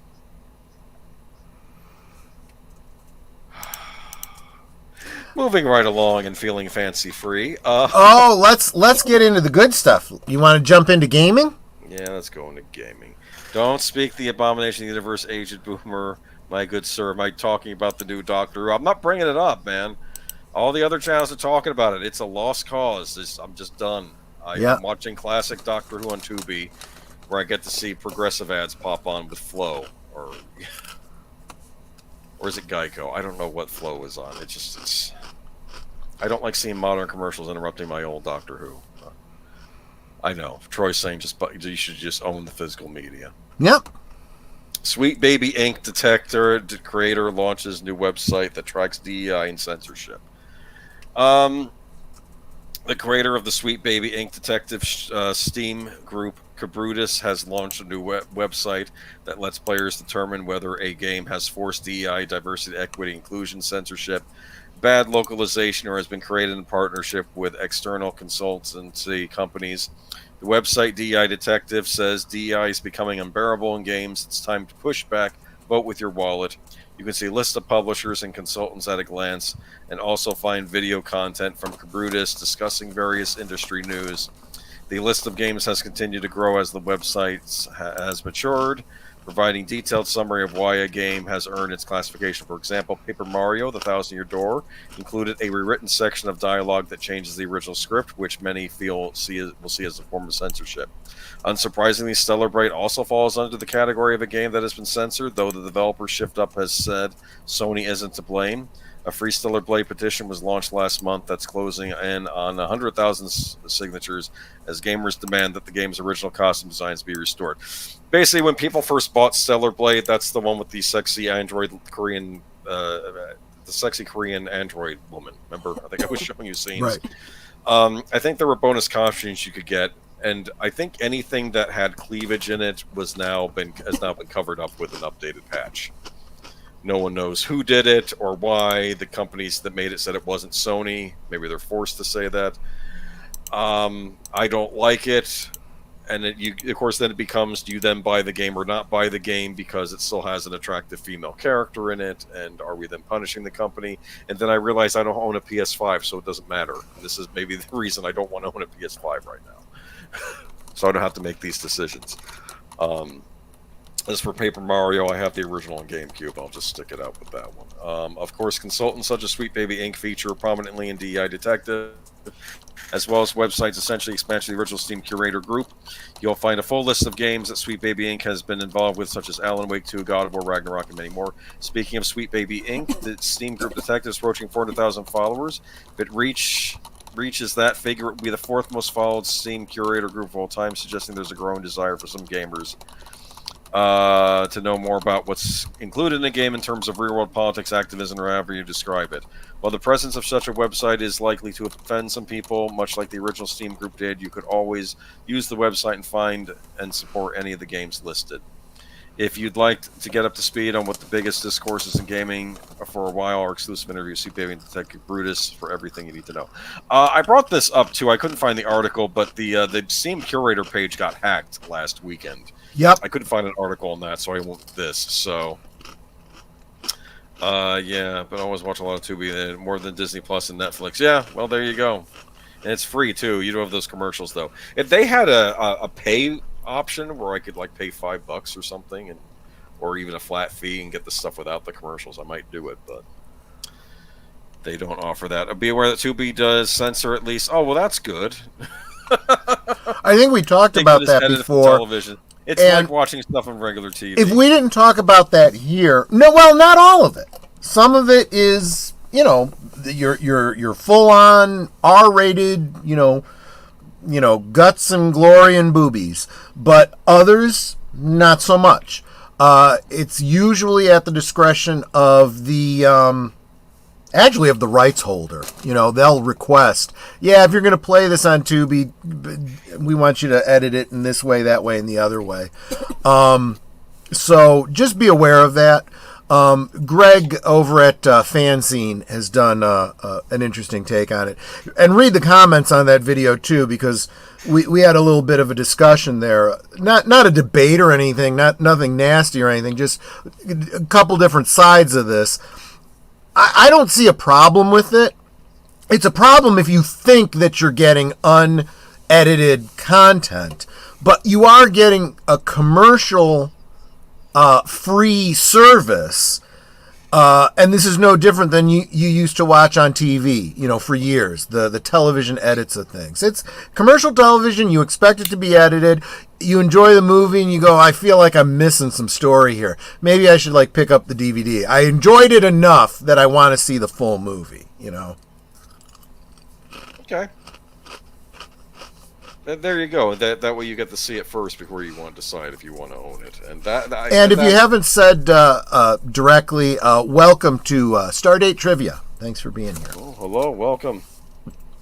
I said hi in the chat, but when he says Stardate supplemental, does that mean it's a Stardate from the same date he said previously? I always wondered what that meant on Star Trek. Yeah, that's exactly right. All right. Although, I would think that if you were being really pedantic about it, wouldn't you want a timestamp on a log update? Although, if it's anything like modern computers, every entry would have a timestamp, in the metadata, so he probably doesn't need to do that. Unless, it could just be verbal shorthand. You get the star date for the main entry, supplemental for everyone that comes for the rest of the day. Next day, you verbally say, whatever the next date is. Dollars game. Oh, yes. Are we on the EA thing now? Oh, sorry. Do you like this one? I'm excited. Oh, are we on EA or are we on Activision? We're on EA. Oh, hold on. Now I'm weird. No, we're on EA. Shame. No, wait a minute. No, we're on EA. Oh, we're on Activision. Do that one next. Because it's directly related to what we were just talking about. Might have helped if I had made notes for this article. Let's go directly to it. That's why I thought we were on AA. I forgot that one. From SmashJT.com, though. I'll just read directly from his site. Hopefully this isn't too long. Yeah, this was an important one for me not to miss. But let's go ahead and read from this, and I'll do my best, everybody. Right. There's some weird stuff going on over at Activision right now. Mark Kern, Grums on Twitter, has exposed an internal email from Activision that underscores the company's aggressive push toward diversity, equity, inclusion initiative, and it is nuts. Well, that's your opinion. Let's give it the benefit of the doubt. Anyway, the email outlines a series of measures that tie employee bonuses and performance reviews to their engagement with DEI activities. It also mandates. It might also help if I'm actually doing my presentation. Half the chat's gonna leave. Hold on. Give me a second. How's what are you snacking on right there? I got some potato chips. That's all. Okay. Sorry. Give me a second. Geezers PDF. Okay. When I left it, I didn't put the pictures back up. It's okay. Okay, so Mark Kern, Grums on Twitter, had exposed an internal email from Activision that underscores the company's aggressive push toward diversity, equity, inclusion. So this is the leaked email and an overview. The leaked email from Activision highlights several key points. Performance and bonuses linked to DEI. Employees' performance reviews and bonuses are directly influenced by their participation in DEI activities. DEI officers on every team. Whoa! Each development team is assigned a DEI officer to monitor and enforce compliance with DEI standards. Weekly DEI communications. Employees receive multiple DEI-related emails weekly, creating an environment saturated with what some might see as propagandistic content. The industry reaction. The reaction to this leak has been mixed. While I've seen some applaud the commitment to fostering a more inclusive and equitable workplace, others, like Kern, argue that this approach is heavy-handed and counterproductive. To me, it feels like a cult. If you don't want to participate, you are blackballed out of it, fostering the exact environmental DEI that is supposedly against in the first place, especially when you see Activision has already designed a website to push this narrative in your face. Let's see. That goes on to say the broader implications, impact on employee morale, linking DEI participation to performance reviews and bonuses can create a sense of coercion. Employees might feel pressure to engage in DEI activities, not out of a genuine desire to foster inclusivity, but to secure their livelihood. This coercive approach can lead to resentment, undermining the very goals of the DEI initiatives. Do you think a certain race and gender might have to, like, I don't know, whip themselves in the back with some instrument in front of everybody? Yeah, exactly. Right. For their ancestors' sins. Okay, authenticity versus compliance. The efforts should really stem from a genuine commitment to creating a diverse and inclusive environment. When these efforts are mandated and closely monitored, the focus shifts from authenticity to merely compliance. This means people are too afraid to speak up, so they're just going to say what the people want them to hear. So anyway, what do you think of this? Yeah. I think. Look, we all know that DEI is pretty much death to any company. So this is awesome. I think this is pay attention to the companies that are pushing DEI and divest from them to the extent that you are able. Here's what I found shocking about this article. The fact that every development team has a DEI officer on the team. Yeah. And most companies are getting rid of them. How can you do anything creative when you're having someone's watching over your shoulder every 2 seconds? Yeah. Well, keep in mind, Microsoft now owns Activision, so for all I know, this is coming from them. I don't know. And it's also when you have a situation where what's more important than what actually makes your company business, your actual business, is this pseudo-religion, is what it really is. Now, look, let's just call it what it is. Every DEI officer is a racist. I'm just saying it. They just are. Because diversity, equity, and inclusion by its very nature is let's put quotas on everything. Let's exclude people. This has nothing to do with merit. This has to do with the color of your skin. We have laws against that. And companies are getting sued systematically. And the companies are all losing. Because we have an EEOC that says, yeah, you can't do this. It's illegal. It's not okay because you think that your particular group is underrepresented. That's not how the law works. Let's see. If not hiring somebody because of their skin color or sexual orientation is a pig, then DEI is the same pig with lipstick on it. Exactly. It's all a marketing ploy for racism.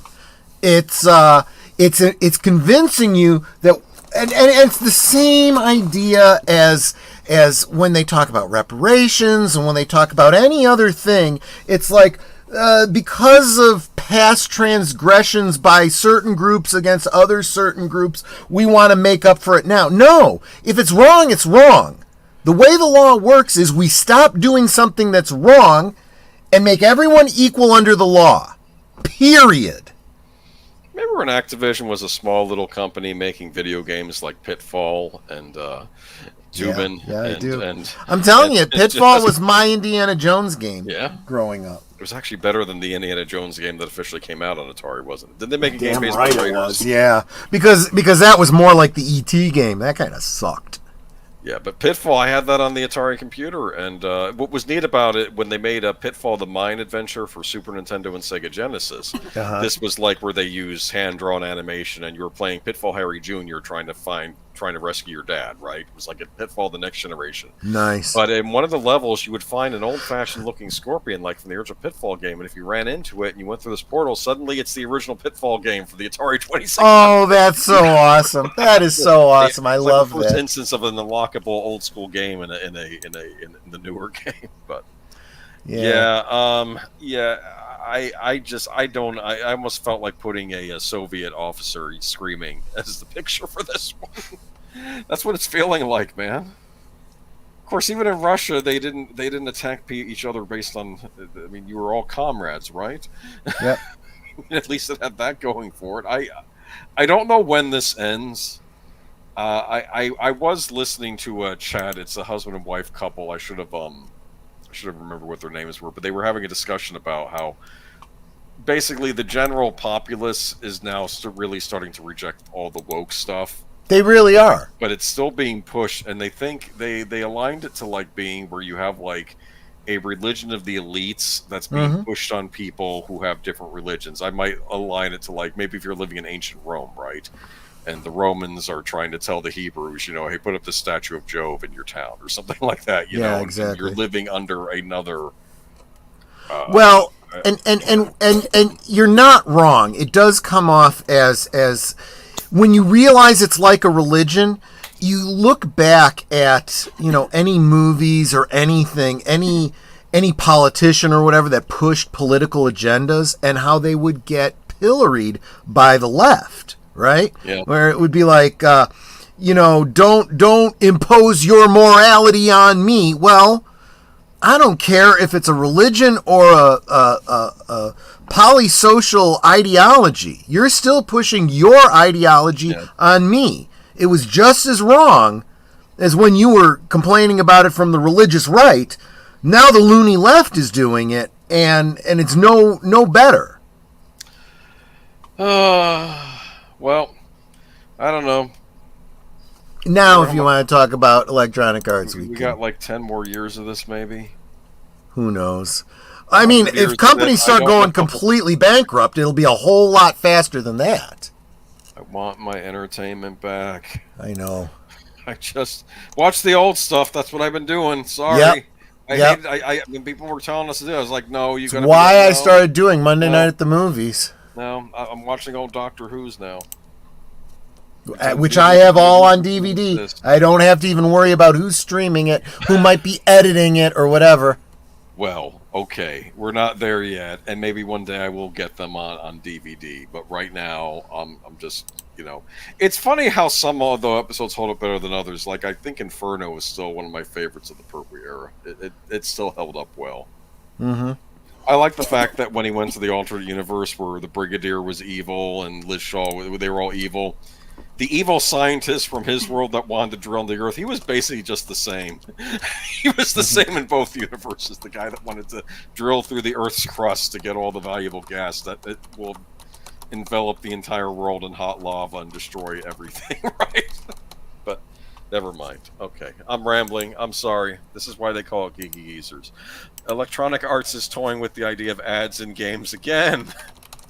So, from Activision Electronic Arts CEO Andrew Wilson recently divulged that the company is looking at the implementation of dynamic advertisements in AAA games. Now, just so y'all know, you know what a AAA game is, but if you don't know, those of you who don't play games, a AAA game is usually the very high-budgeted, expensive games that are also cost you, at a minimum now, $69.99. But in addition to you paying the $69.99, and maybe that doesn't give you the season pass and all the other stuff, you're also maybe subjected to ads. This isn't anything new for Electronic Arts, with many of the company's games having featured real-world advertisements over the years, a concept that EA goes back some decades. However, what we're talking about here is known in the business as DAI, dynamic ad insertion. This is a more intelligent way of relaying commercial content to users based on their habits, history, and interests. In a recent earnings call, Electronic Arts CEO spoke about the topic of injecting dynamic advertising into AAA games without mentioning what games they'd be. He said, "Advertising has an opportunity to be a meaningful driver of growth for us. We have teams internally in the company right now looking at how we would do very thoughtful implementations inside our game experiences. For the longest time, the concept of being shown advertisements in games has been a sticking point for the industry. Most recently, players have been taken aback by invasive ads on certain platforms, with some deciding that sudden full-screen commercials are a good idea. Typically, advertisements in games are confined to billboards, posters, and product placement opportunities, such as Monster Energy beverages that can be guzzled in Hideo Kojima's Death Stranding. However, paired with the intelligence of DAI, users could very well see targeted ads appearing in their games soon. It's considered by some as a natural progression of the industry, as ad revenue makes up a staggering income stream for many verticals, and this is just another way that publishers and developers could lean on them to secure more sweet dollars." What do you think? Like, what if you're going to be landing at the final blow on a boss, and right as that hops up, you get a progressive ad? I'll be honest with you. The one thing that I would love to see is, because keep in mind, Electronic Arts also has The Sims, right? Yeah. So introducing real products into The Sims would actually be, I think, a game enhancement. That would be a smart way of doing ads. This is probably you just don't give them that much credit, right? They're not that smart. I mean, look, going back, I think I got San Francisco Rush 2049 on the Nintendo 64, and there were billboards for Slim Jims. Yeah. And I like Slim Jims, though they're probably not good for you. But, yeah. But that was just this is before. I don't like the idea that you're going to be playing a game where they're going to be inserting stuff. A game that I already paid $69.99 for. It's like you're turning me over, and you're consistently shaking the dollars out of me. Yeah. Well, and then you shake me some more. And I'm going to say what I say about these things all the time. You allow this as the consumer. If you keep giving them your money, you are implicitly telling them you're okay with it. If you're not okay with it, it's kind of incumbent on you to say, you know what, I'm not buying this game anymore. Yeah, well, I don't typically buy EA games. I think they're big with the FIFA crowd. They make a FIFA soccer game that's very popular online. What the heck else does? I guess they did Dead Space. They did a Dead Space remake recently. People were playing that, but I don't know. What am I going to see in advertisements for McDonald's Big Macs, where it's now been proven online in several tests that the burger being shown in the ads is not what you're getting from the restaurant. Oh yeah, we've talked about that many times. The patties are way too small compared to what you see in the ad. Well, and what's interesting, what you don't realize, I've seen behind the scenes from marketing companies that do those photographs for commercials and for the pictures that you see up on the billboard. Billboards too, I guess, but like the menus in the shop. You see this perfectly placed ketchup and mustard and whatnot, and the little bit of cheese, melting down and stuff. What you don't realize is They go in and they apply that drip of ketchup with a syringe. And some products are not what you think they are. When you see like ice cream at Baskin Robbins and whatnot, it's not ice cream in the picture. It's oftentimes like, if it's vanilla ice cream, it's actually instant mashed potatoes. My goodness. Yep, because it won't melt under the hot lights to get exactly the shot that they're looking for. Same thing with the chocolate. It's not chocolate syrup. It's engine oil. This might explain why at Chinese restaurants the food looks unappetizing in the pictures, because it probably is a picture of the actual food. Actual food, yeah. And in a way, you almost go, well, okay, realism in advertising, you know? Sometimes the food you get might actually be better than what you see on the picture. Usually is at a Chinese restaurant or something, but I don't know. Well, let's face it. I mean, I don't think I've ever been to a Chinese, any kind of Asian food restaurant where I didn't enjoy what I got. Yeah. You know? Never. Yeah. Not once. Even like the greasiest greasy spoon type place. Takeaway. I'm like, man, this is good. Give me that MSG. Lots of it. give me a BLT, right? Oh, that too. Spoon. That's usually I have two fail safes. Chinese restaurant, try lo mein. It's hard to mess that up if you're unsure. True. And in a diner, I usually go for BLT if I'm worried. Except for Denny's, which still managed to mess up the BLT by giving me shredded lettuce. Denny's, just stay away from Denny's. Shredded lettuce. No, actually, no. If you go to Denny's, you know what you do? Just get simple breakfast food. Get like eggs, a pancake, or sausage, or bacon, or something like that. Just do a simple breakfast. Here we go. Sweenix. Do we have anything left to say about EA? No. Geek Flag is not too pleased. No, I understand. EA has just been... EA has been sleazy for a number of years now. They used to make games for the Sega Genesis that were not officially licensed by Sega. Sort of what Activision did. Remember Activision? Sure. Yeah. And like they came on funny cartridges. And I think eventually they might have worked out a deal with Sega. But for a while they were trying to do the whole... It's like, come on, man. It's...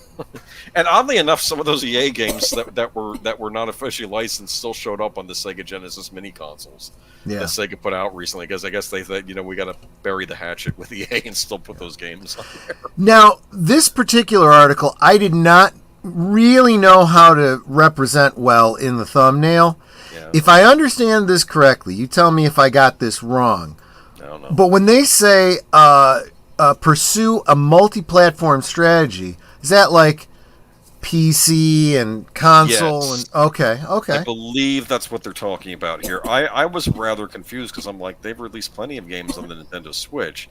They have not been too kind to Xbox lately, but I thought that I summed that up to the fact that Xbox games aren't selling as well. They just don't want to go to the trouble of putting it on the Xbox. But Square Enix, because why do that? Because a lot of Xbox players will just buy it on PC anyway. Yeah, they don't have a PS4, a PS5. But Square Enix has announced a significant company reboot amid tumbling profits, reporting its financial performance for the financial year ending March 31st, 2024. Sales in digital entertainment segment, which includes video games, rose by 2.6%, but profit fell by 15.8%. That doesn't sound good. No. This despite the sale of Final Fantasy 16, Final Fantasy Pixel Remaster, Foam Stars. People said Foam Stars was basically their version of what's the Nintendo game? Splatoon. Instead of it being paint, it was about soaking people up with soap, I guess. I don't know. And Final Fantasy VII Rebirth, specifically on HD games, the subcategory Square Enix used this to encompass all the above games. The company saw a significant operating loss of 8.1 billion yen, approximately 51.9 million. So I'm assuming these are the games like the Final Fantasy VII Rebirth, Final Fantasy 16. These might have been exclusive to PlayStation. Final Fantasy 6 and Final Fantasy VII Rebirth both launched on PlayStation 5 exclusives, with Square Enix has announced sales figures for Final Fantasy 16 and has yet to do so for Final Fantasy VII Rebirth, the second game in the company's trilogy of Final Fantasy VII remakes. And I already can't figure that out. How do you have three different remakes of the same game? Is it like part 1, part 2, part 3? I don't know. In its financial... This is your area more than it is mine. I never got into Final Fantasy VII because it was on the competing console. I had a Nintendo 64. Everybody else had PlayStation. But, All right. Final Fantasy 16, Final Fantasy 7, and in its financial report, all Square Enix would say it has suffered from an incomplete journey to better profitability in HD game development, and that it had launched many titles, but some failed to live up to profit expectations, especially outsourced titles and some AAA titles. It seems like Final Fantasy 7 Rebirth, at least, is included in that.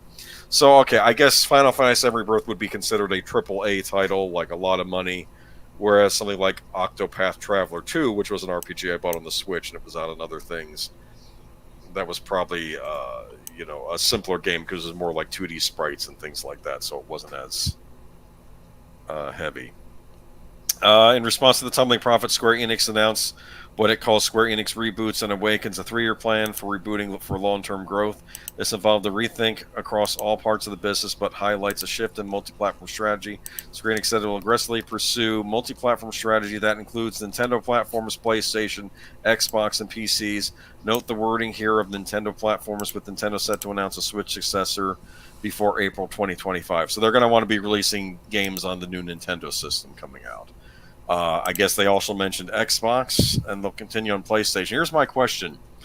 I thought that perhaps Sony gave them money to make all these Final Fantasy games exclusive. Maybe that wasn't the case. They just made them exclusive just to be nice to Sony? Perhaps, yeah. That doesn't make any sense to me. Don't know. Because I know I often hear something called like it's a timed exclusive, like Nintendo gets this game for a year or Microsoft gets this game for a year. As part of multi-platform push, Square Enix said it will build an environment where more customers can enjoy our titles in regards to major franchises and AAA games, including catalog titles. Suggestion in all this is that mainline Final Fantasy games will ditch PlayStation exclusivity going forward, although Square Enix has yet to announce specifics beyond Final Fantasy 16's upcoming launch on PC. So they weren't even having these games on PC. This was PlayStation only. Yeah, so much for, aggressively pursuing a multi-platform strategy. Well, they weren't. That's part of the problem. And they basically limited their sales to people that just own PlayStation. I was surprised. I think Stardate makes a great point here. The video game consoles war, it's just like the streaming wars. Companies are realizing they can make more money by making the same game for multiple platforms. Yeah. Like, I understood why it wasn't out on Switch, because you can't release some of these games on the Switch. It's not powerful enough, but they could have brought it out on Xbox. They could have brought it out on PC. And unless Sony was paying them to keep this as a PlayStation exclusive, I don't understand. Right. They just need to make complete games that are fun. Was the Final Fantasy VII Remake not complete? Is it being split into 3 parts? I don't know. Looking ahead, Dawn Trail, the expansion for ongoing MMO Final Fantasy XIV, launched in late June. Square Enix also has Kingdom Hearts 4, the 3rd game in Final Fantasy Remake Trilogy. Okay, that must be the Final Fantasy VII Remake Trilogy. And Dragon Quest 12 is in the works. That's the Enix side of Square Enix. In February, Square Enix director and president Takashi Kiryu reportedly told analysts about plans to create a new company structure following falling sales in its digital entertainment business, despite the release of Final Fantasy XVI in June. Square Enix said PS5 exclusives sold 3 million copies during launch week. A PC port is also in the works, so they didn't even have any of this stuff in the works for PC.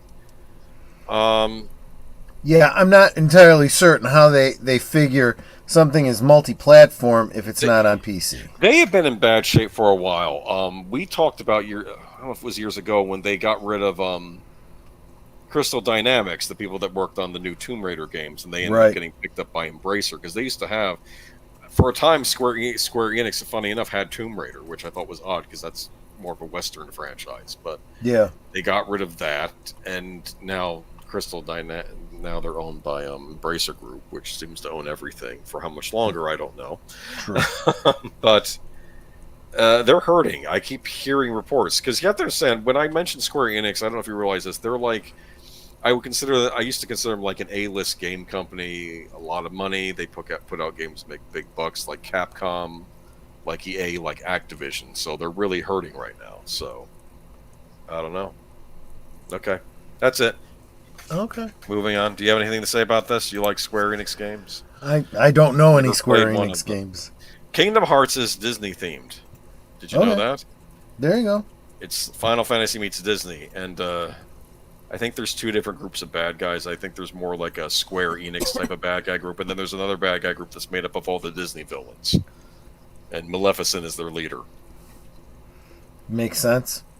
I haven't really played it, but apparently it was. I've not really played them that much, but I know it was neat that in Kingdom Hearts 2 they introduced Tron World, so your characters got to go to Tron World. Well, that is cool. Yeah, and then there was Tron has been grossly underrepresented in any marketing. Oh yeah, Jack Sparrow wasn't one of them too. The Johnny Depp Jack Sparrow was in one of them. So was Nightmare Before Christmas World was in one of them too. Cool. So they weren't just doing the cartoon movies; they were doing other things. So are we excited or not? Are you upset? I should say, not excited for the end of. Look at that comment. No, I figured this should probably be the shortest article. The Madam Web movie tanked. Nobody cared about it. Surprise, no sequel. Oh, by the way, isn't Embracer splitting the three? They're splitting the three, but they're still all owned by Embracer. They're just shifting, I guess, brand focus. That was my impression, at least, right? Yeah, it sounds like. The parent company still has them all. They're just three different groups. Amazon's, the writing was basically on the wall for this one. Amazon's Marvel drama Silk Spider Society from producers Sony Pictures Television is no longer moving forward at the streamer. So I saw that and I was like, no shit, Sherlock. Sources say Sony TV, which owns the rights to a fraction of the Marvel universe that features more than 900 characters. That says something about the Marvel universe when a fraction is still more than 900 characters. Yeah. Plans to shop the drama series from the former Walking Dead showrunner Angela Kang. Kang, who departed her pact with AMC for what sources say is an 8-figure deal with Amazon, remains housed at the streamer and will continue to develop projects for the company. So they still have to give her the 8-figure deal. She works on other shows now, so she's not been fired from Amazon. Right. But they're not going forward with the show. So okay. Well, they probably have to pay her the money regardless of whether or not she works, right? Right. So it would behoove them to find work for her. So they'll put her on the Blade Runner show or something else. Oh, I don't even want to think about a Blade Runner series. Please don't. Reps for Amazon and Sony declined to comment. The decision to scrap Silk comes a mere 2 days after Amazon, during its first pitch meeting to Madison Avenue ad buyers, announced a Sony-produced Marvel series, Noir, starring Nicolas Cage. This is the Noir Spider-Man. Yeah, exactly. This was one of the Spider-Mans represented in the multiverse. And, it could be good. In fact, he voiced the Noir character in the animated Right. Spider. So it makes sense to have Nick Cage headlining. Noir, like Silk, was poised to launch Amazon's linear network. MGM Plus were debuting the streamer. Both show execs. Well, they're not launching it because they can Silk. Plans for the interconnected Marvel slate of Sony shows remains in place. Sources say the only Noir will be part of that now, unless another buyer buys Silk. So maybe Netflix would buy Silk. Yeah, maybe Disney Plus. Silk should come to Disney Plus now. Huh? We'll see. They could throw it with all the other. I mean, I wouldn't put it past Disney. Disney, yeah, that could be a real possibility. Disney looks like they're actively looking for ways to lose money.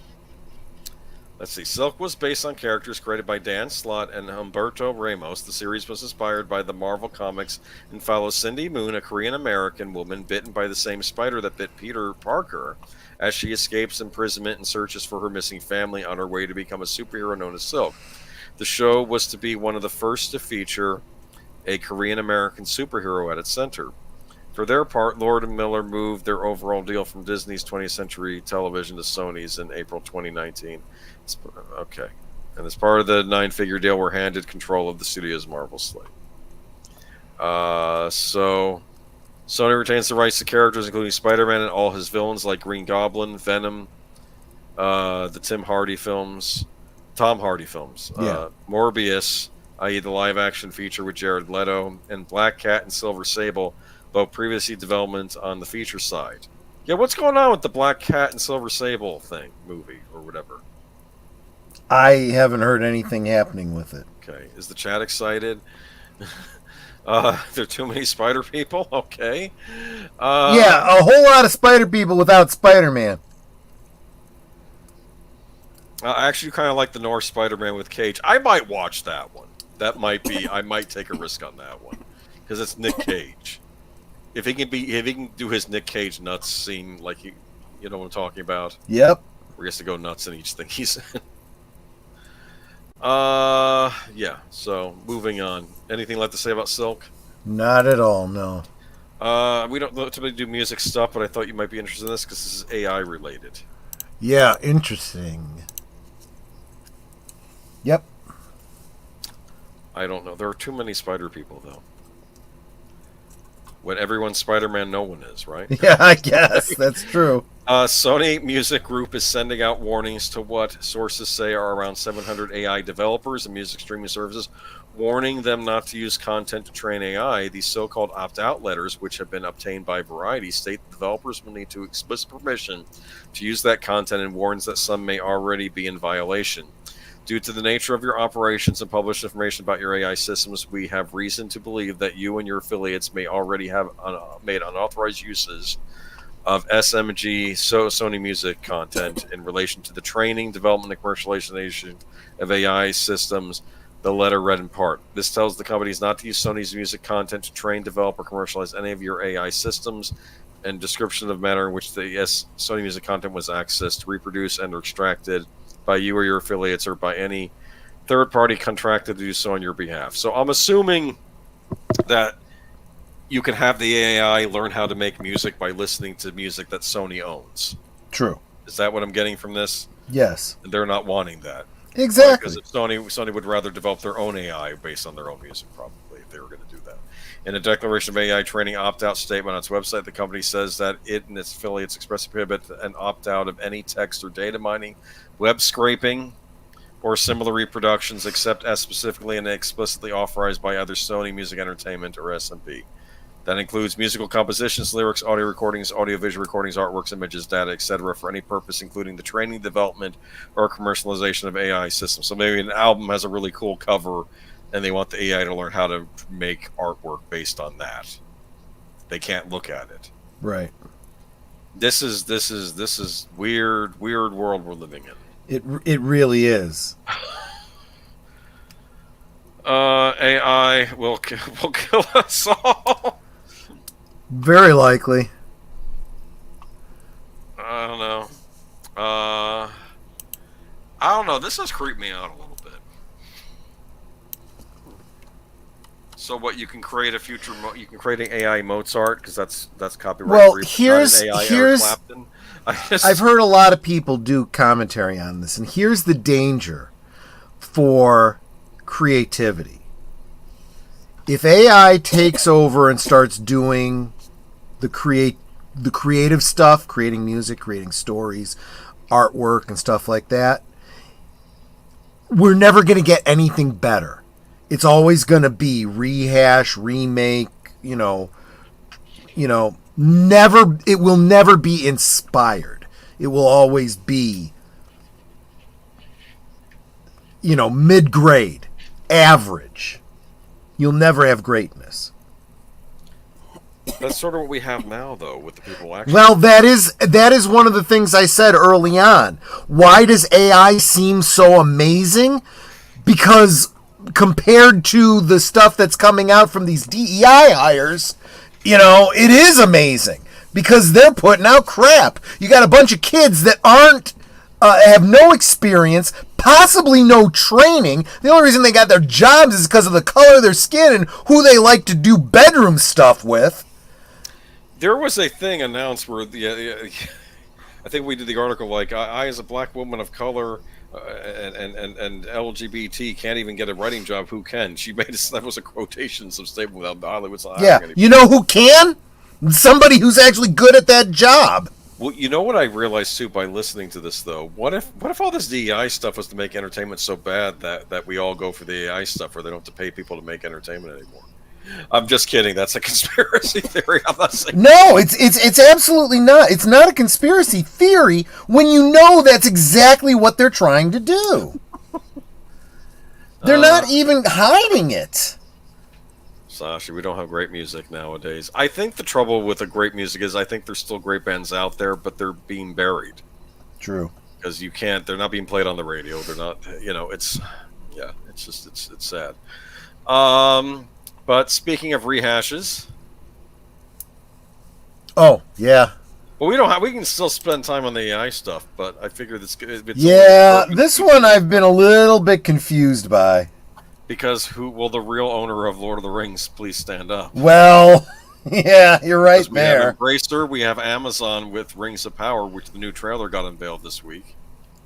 Oh, gosh.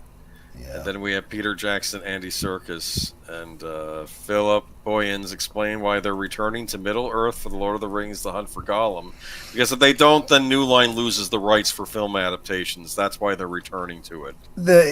It's Return to Middle Earth, the search for more money. Well, no. Why don't you keep an open mind as I read this article and stop being a Debbie negative, Downer? Okay, go for it. Negative Niles over here. Okay, so since Warner Brothers acquired rights to make more Middle-earth films based on J.R. Tolkien's works and the canon established by New Line's original trilogy, Peter Jackson and his Lord of the Rings cohorts Fran Walsh and Philip Boyens hovered over the proceedings for a long time as they mulled how to return and much to involve themselves in another deep dive into Tolkien mythology. As a business proposition, the allure is easy to understand. The two trilogies, the six Lord of the Rings and the Hobbit films, generated nearly $6 billion in worldwide grosses and enough Oscar gold to fill the lair of Dragon Smaug from 2012's The Hobbit: An Unexpected Journey. I don't think Smaug was. Well, I guess he was in passing in that movie. We didn't see them until. Go back 23 years and the road was far more perilous when New Line founder Bob Shaye greenlit 3 Lord of the Rings movies that Jackson shot one after the other in New Zealand. One of the biggest gambles in film history, Shane's bet looked to be facing longer odds as bad buzz spread that Lord of the Rings would fail and it would only doom New Line, but its offshore distribution, but it's also its offshore distribution partners. That was until Shaye had the idea to bring 25 minutes to Cannes for a premiere and fly in the sets to replicate Middle-earth haunts like the Shire for a blowout bash at a nearby castle. Both Shea and gambles paid off.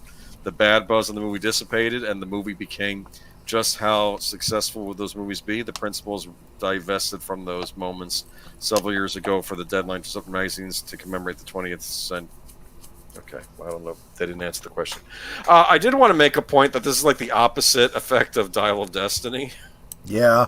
Exactly. Where Dial of Destiny had good buzz, and she showed it to, I don't know if it was Cannes or another thing early, and then everybody hated it. I did want to respond to Curtis Selby. Tolkien still has a few living kids, right? Maybe. Doesn't matter. The kids all sold out. I don't think Chris was alive. He was the one that was in charge of the estate before. Chris was the one that cared. He shepherded it. When he died, the remaining heirs just said, $signs. What can I get for this? And they sold it off, and just like the proverbial baby, it's all been split up now. So, Tolkien fans, sorry. It no longer exists. Welcome to the age of the Rings of Power. The next film iteration could be focused on several intriguing characters, including Aragorn, but the courageous ranger but reluctant kid by Viggo Mortensen, or for that matter, Orlando Bloom's elven archer Legolas, or Ian McKellen's journey as the Grey Wizard Gandalf. It turns out to be the best path to my Middle-earth, and for the first 2 new films was Gollum. Now we got a glimpse during Lord of the Rings. The Hobbit Smeagol killed his friends, who unfortunately fished the ring out of a lake, with Smeagol quickly coveting Sauron's ring. We watched Gollum's soul corrupted as he was driven mad by the ring. So it's going to be a Gollum movie. Or maybe 2. Even worse, it's a prequel. That's the story we already know. Well, there's a lot more to the story, I'm sure. Anyway, nothing important. And if we watch Gollum unwittingly save the world by biting the ring off Frodo's invisible finger on Mount Doom, spoiler alert, and Celebration slipping off a ravine into the fires below, destroying himself along with the source of Sauron's bending power. And so the choice from the movie became Lord of the Rings: The Hunt for Gollum. And the other surprise was that Andy Serkis, the actor who turned in those breathtaking Gollum performances, would helm the film. So he's directing it. With every chance that cast members of the original will drop in, as Bloom's Legolas did in The Hobbit. Not only was Serkis eager to reprise his role as the malevolent, tragic creature, but he also sparked to step up to his biggest challenge as the film's director. While Gollum's backstory was dished in small doses during Lord of the Rings, Jackson told Deadline that there is much more ground to cover, especially in the periods when Gollum was off the grid. I thought he was just living in those caves underground. The Gollum Smeagol character is always fascinating to me because Gollum reflects the worst of human nature, whilst his Smeagol side is arguably quite sympathetic. No, it isn't. Jackson told Deadline, I think he connects with readers and film audiences alike because there's a little bit of both of them in all of us. That's not how I read Smeagol in the Lord of the Rings films, at least. I said, yes, he has a split personality, but both personalities are evil. That's what that is true. It's like Norman Bates and his mom, you know? Now, Samuel Proctor brings up, they already tried this with the Gollum game. Look how that turned out. But I will counter that with this. It's a tiny little bright spot in all of this. Peter Jackson is involved in this. He wasn't involved in the game. He wasn't involved in that Gollum game. That wasn't even a Warner Brothers produced game. Now, I don't know who got the rights to the Gollum game. Maybe Embracer tossed that to somebody else. This is why the copyright. Sorry, not interested. Boo, Stardate Tribute. No, I tend to agree. I'm sick and tired of prequels. You know, I mean, if you want to literally go and start making stories based on the Silmarillion, whoever owns those rights, do it. But I don't see that happening. Jackson told Deadline, I think he connects with readers and audience likely because there's a little bit of both of them in all of us. We really want to explore his backstory and delve into those parts of his journey we didn't have time to cover in the earlier films. It's too soon to know who will cross his path, but suffice to say, we will take our lead from Professor Tolkien. I think as much as I respect Andy Serkis and Peter Jackson in this, I think this is okay. I'm getting a payday. Let's do this thing. And of course they're going to talk it up. They're not going to say, you know what, this is going to be a piece of shit. Don't come see it. You know. I think somewhere in the story it says that Gollum, he's a tragic figure. I'm like, no, he's not. Well, he's not. He was evil from the start. He murdered his friend to get the ring. And Samuel, you're being really unfair. Peter Jackson wanted to make one film. He was in for one film, and he was forced by the studio to turn it into 3 films and add a bunch of shit. I'm going to say this to another problem was originally Guillermo del Toro was in charge of those movies, and then the whole MGM buyout thing screwed that up. And he just got tired of waiting and said, I'm leaving. And the trouble was when the New Line gave it back to Jackson after all that was done, they included Guillermo del Toro's pre-production time already counted for. So he had less time to work on those productions. So maybe they would have been better than what we got. I don't know. We really do have to learn to put blame where it's due. Okay, I agree that the Hobbit trilogy should never have been a trilogy, and they weren't that good. But all the blame does not go to Peter Jackson. I tried. I wanted to like those movies.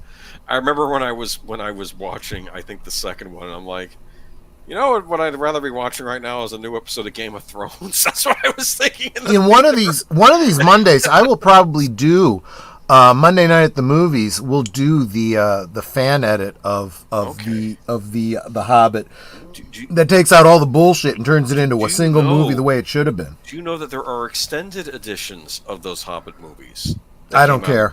I don't care. They're longer than what you got in the theater. I'm like, what the heck? The Hobbit is the Hobbit, and you don't need 3 films to tell that one story. They made them like 4 hours long each. I'm like, what are you doing? It's like this I like Sachi. Gollum, Doomsday Prepper. None of this makes any sense. Take care, Curtis. Thanks for hanging out with us, buddy. I'd rather see a movie about a Doomsday Prepper than see a Gollum. Right. Pete, always admire. This goes on forever. I think I cut off too much. I don't understand doing a Gollum movie. No, I especially a don't either. Gollum movie in 2 parts, which apparently it's going to be. No, there are more It's because stories. of the Joker, isn't it? And Huh? it's because of Joker. We want to show the bad Possibly. guys. Yeah, The I bad think guys it's movie. at least that partial mentality. But there's also Smeagol's father beat him when he was little. We're gonna find that right, out. right, right. And I do think there's got to be an element of it being Andy Serkis. Like I'm not doing anything with those monkeys anymore. Can I get some more of that Spiegel money? I don't The Smeagol, not Spiegel. do Smeagol. something else. There are other epic fantasy book series out there? One which Amazon butchered. No, Nate, we love the Lord of the Rings movies. It's the Hobbit movies we're talking about. Oh, The no, Hobbit no, no, movies. no. We like the Lord of the Rings movies. Jackson did a great job. I actually like the extended cuts, which will be coming out to theaters. And I said I wanted to like the Hobbit movies, which were the prequel ones he did. Right, Especially right. by the end of that last one. It left me on a sour note in that last one, and I'm like, and they did all Agreed. this junk with the Arkenstone because they needed a one ring stand-in. It's like I don't remember the Arkenstone. Was that even in the original book? I don't think it was. I read it a couple times. I don't remember, honestly. Thorin the dwarves are just greedy. That's what it is. Right. And the humans wanted the gold, and so did the elves, and they were all going to war. And I think that was supposed to be symbolic of World War One, with like companies like that. Nate says, "Oh, my misunderstanding. I was about to walk out." Jelly and Boomer, I don't know who you are. You don't know. No, I'm saying we do like the Lord of the Rings. Yeah, movies. exactly. The Lord of the Rings movies were fine. In fact, they were. I liked them better than the prequel trilogy when that was out. I was like, well, this is. I was more into Lord of the Rings at that point. And you know what, Samuel? Yeah. What he's talking about with taking a break and doing documentaries. I honestly think that Peter Jackson just got burned out with the studio thing. That Hobbit thing just pissed him off so much. This is why I'm not gonna forsake him for all time because of those Hobbit movies, because I realized that probably what he wanted to do didn't end up coming out of those. At the same time, it is sort of his fault because he was the director, but I let it go. You know what you do? You watch the animated Hobbit movie, and then you watch the Lord of the Rings, the Peter Jackson Lord of the Rings movies, and you're all set, right? Yeah. Or listen to the BBC radio drama. Those BBC radio dramas. There's that too. Or read the book. Who's that? And I'll tell you this, Matanui. He said he's the only one bold enough to admit that he fell asleep watching Fellowship of the Rings. Just be glad that some of the stuff that was filmed for it, and some of the stuff that wasn't filmed for it, was left out. Oh, that was funny. My dad, I think he saw Fellowship of the Ring in the theater, and like he heard in the background some old guy, and he was going, "I don't understand. I paid money, and the movie doesn't end." He got me on the head. Well, you're getting your money's worth, aren't you? He was mad. He thought it was just gonna be a one thing. No, it's 3 parts, dude. Anyway. Yeah. Okay, here we go. Let's keep moving on. Let's move right along. Let's go to Sharon Stone. Okay. You're gonna get a little rant from the Troyster here. About this article here? Maybe. To some degree, yeah. Well, it was in the news. That's why I do this. Yeah. I'm not making a judgment. Sharon Stone, Liam Neeson, more actors are coming to the defense of Kevin Spacey. Calling for his return to the industry at large, Spacey has not worked in Hollywood since being accused by several men of sexual misconduct starting in 2017. The 2-part documentary Spacey Unmasked recently aired in the UK and is now streaming on Max and features previously unheard of testimonies about Spacey's alleged sexual misconduct, including a claim that he allegedly groped another House of Cards actor on set. In a statement given to the Telegraph, Stone and Neeson were joined by the likes of Stephen Fry and F. Murray Abraham in their calls for Spacey's return. Abraham himself was accused of sexual misconduct during the production of the Apple TV Plus series Mythic Quest, which reportedly led to his firing. "I can't wait to see Kevin back at work. He's a genius. He is so elegant and fun, generous to a fault, and knows more about our craft than most of us ever will," Stone told the Telegraph, adding that it was clear aspiring actors want to be around him. It's terrible that they are blaming him for not being able. They are blaming him for not being able to come to terms with themselves, for using him and negotiating with themselves because they didn't get their secret agenda, Stone added. Neeson told the publication he was deeply saddened to learn of these accusations against Spacey, but added, "Kevin is a good man, a man of character. He's a sensitive, articulate, and non-judgmental with a terrific sense of humor. He's also one of our finest artists in the theater and on camera. Personally speaking, our industry needs him and misses him greatly." I vouch for him unequivocally, Abraham said. Who are these vultures who attack a man who has publicly accepted responsibility for certain behavior? Unlike so many others, he is a fine man. I stand with him, and he is, and let who is without sin cast the first stone. Fryne took aim at the documentary Spacey Unmasked and said to bracket Stacy, to with the likes of Harvey Weinstein and to continue to harass and hound him, to the whole documentary accusing him. That simply does not add up to crimes. How can those be considered proportionate or justified? Mm-hmm. All right. So I'm just saying Hollywood stars came out and they are defending him. So now you have your own thoughts on this. Well, my reaction is to what I anticipate being the reaction of other people. I've already spoken up about not only it's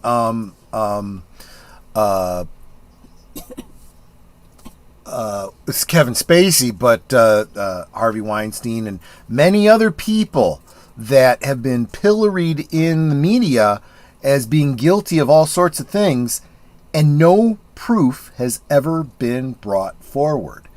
Again, I will always point out, if you can't convict on a crime because of lack of evidence, they are innocent until proven guilty. You fail to prove guilt, leave them the hell alone. Well, with Weinstein too, it was the judge that messed up that trial by having those weird witnesses come in, right? That had no bearing on the case. Wasn't that what it was a few weeks ago? Exactly. And you see the same thing happening with a certain case in New York, where we're now going to remove the statute of limitations so that people can come out of the woodwork and say what happened to them, even though back then they never brought a case and never produced any evidence, and it's really just hearsay. I mean, we do have rules in our legal jurisprudence system, right? You're not allowed to admit hearsay, you know. And if you're going to come forward and say, "Well, I was assaulted by this person, but I can't bring a case because, the statute of limitations is out." What does that have to do with this case? That should never be admitted. But we have activist judges who have already decided people's guilt and are going to admit evidence, but then even under those circumstances, they're still not found guilty. So leave them the hell alone. Let them go back to work. If you personally don't like them, if you personally have been assaulted by this person and won't work with them, that's between you and the studio and that person. Anyway, though, but I just thought is this the beginning of the end of Me Too? See, I've got conflicted feelings about the whole You have the Johnny Depp thing too. That was years back. That was another thing. Yeah. So this idea that it's not right to use personal favors against somebody on either side. Right. Seduce somebody into doing things for you, or using your position of power to get certain favors from people. That's absolutely wrong. However, and you ask anybody in Hollywood that's lived through this, they'll tell you, two consenting adults come to an agreement and decide to do it. Who the hell is anybody else to make a value judgment on that? The problem is when two consenting adults come to an agreement on something, and then someone has buyer's remorse later on, and suddenly it's assault. That's the problem. Anyway, long story short, what I'm getting at is this guy was never found guilty of a crime. Let it go and let the man work. He's a very talented actor. I don't know the guy. I don't have anything for or against him. But I've seen his body of work and it's good. It comes out that he's gay. Really? Do I care?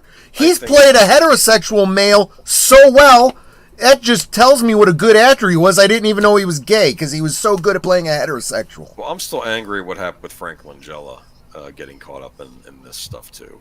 You know what, though? I think Frank Langella is at the age where he doesn't give a crap anymore. Well, he basically told it like it was. Yeah, he's like, I'm done, I'm out, screw all of you guys. But it's the same thing. You just start, I don't like this white guy. Let's take him down.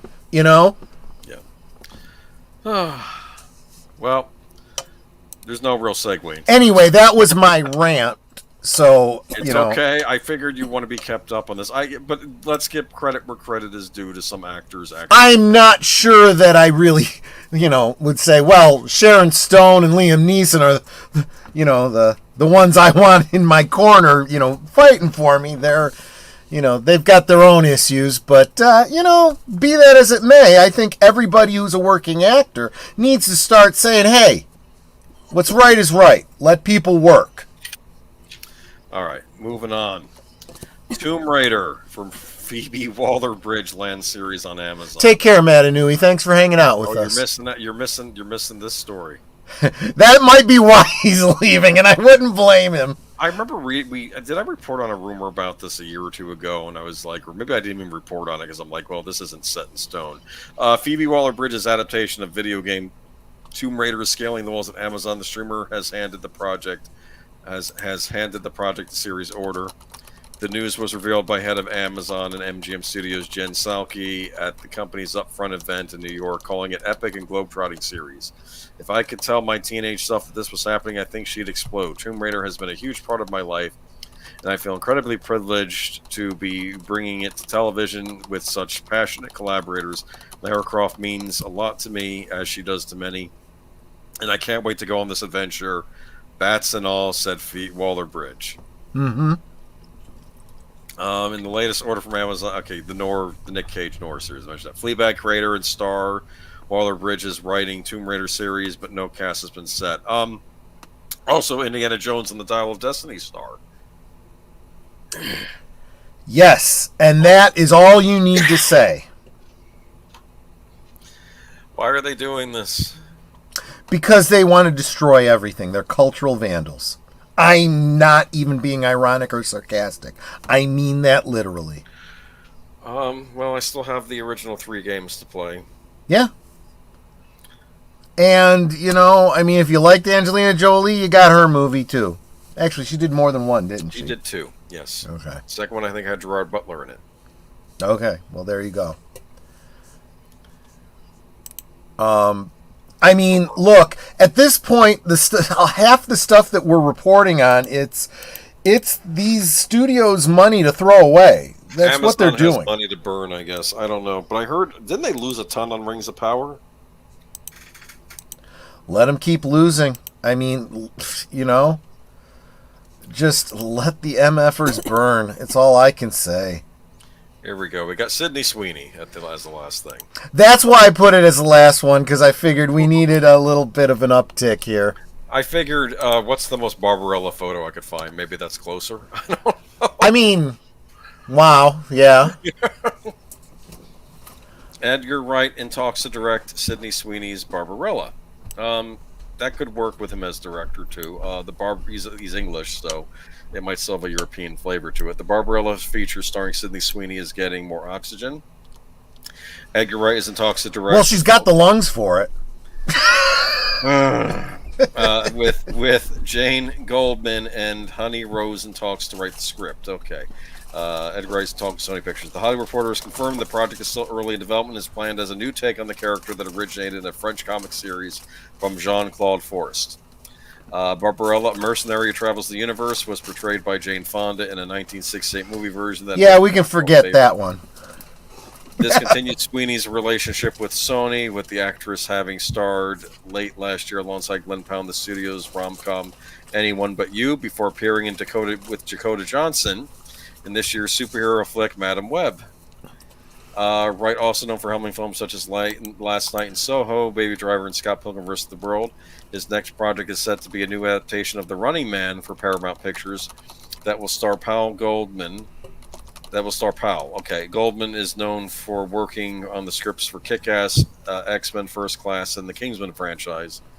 Ross worked on the BBC One series Everything I Know About Love and is Goldman's daughter. Sweeney, who counts Apple Films' Echo Valley among her upcoming projects, spoke to British GQ earlier this year about the value of having starred in Madam Web, despite the film underperforming at the box office. To me, the film was a building block. It's what allowed me to build a relationship with Sony without doing Madam Web. I wouldn't have a relationship with the decision makers over there. The actor said at the time, everything in my career I do not just for that story, but strategic business decisions. Because I did that, I was able to sell Anyone But You. I was able to get Barbarella. Okay. What do you think? Maybe Barbarella, good pulp sci-fi, kind of a female, what's it called, Flash Gordon type character. Maybe they go back to the original comic roots, maybe, and do something.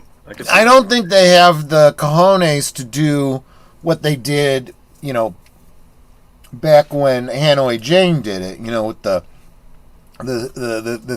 see-through booby windows and whatnot. But if they did, I'm telling you, this movie would be a runaway hit. Honestly, this would be such a thumb in the eye of the modern, progressive, actually regressive, modern fourth wave feminists. This movie would just make money hand over fist. And I don't just mean horny teenage guys and horny middle-aged guys, but I think a lot of women would go see this too.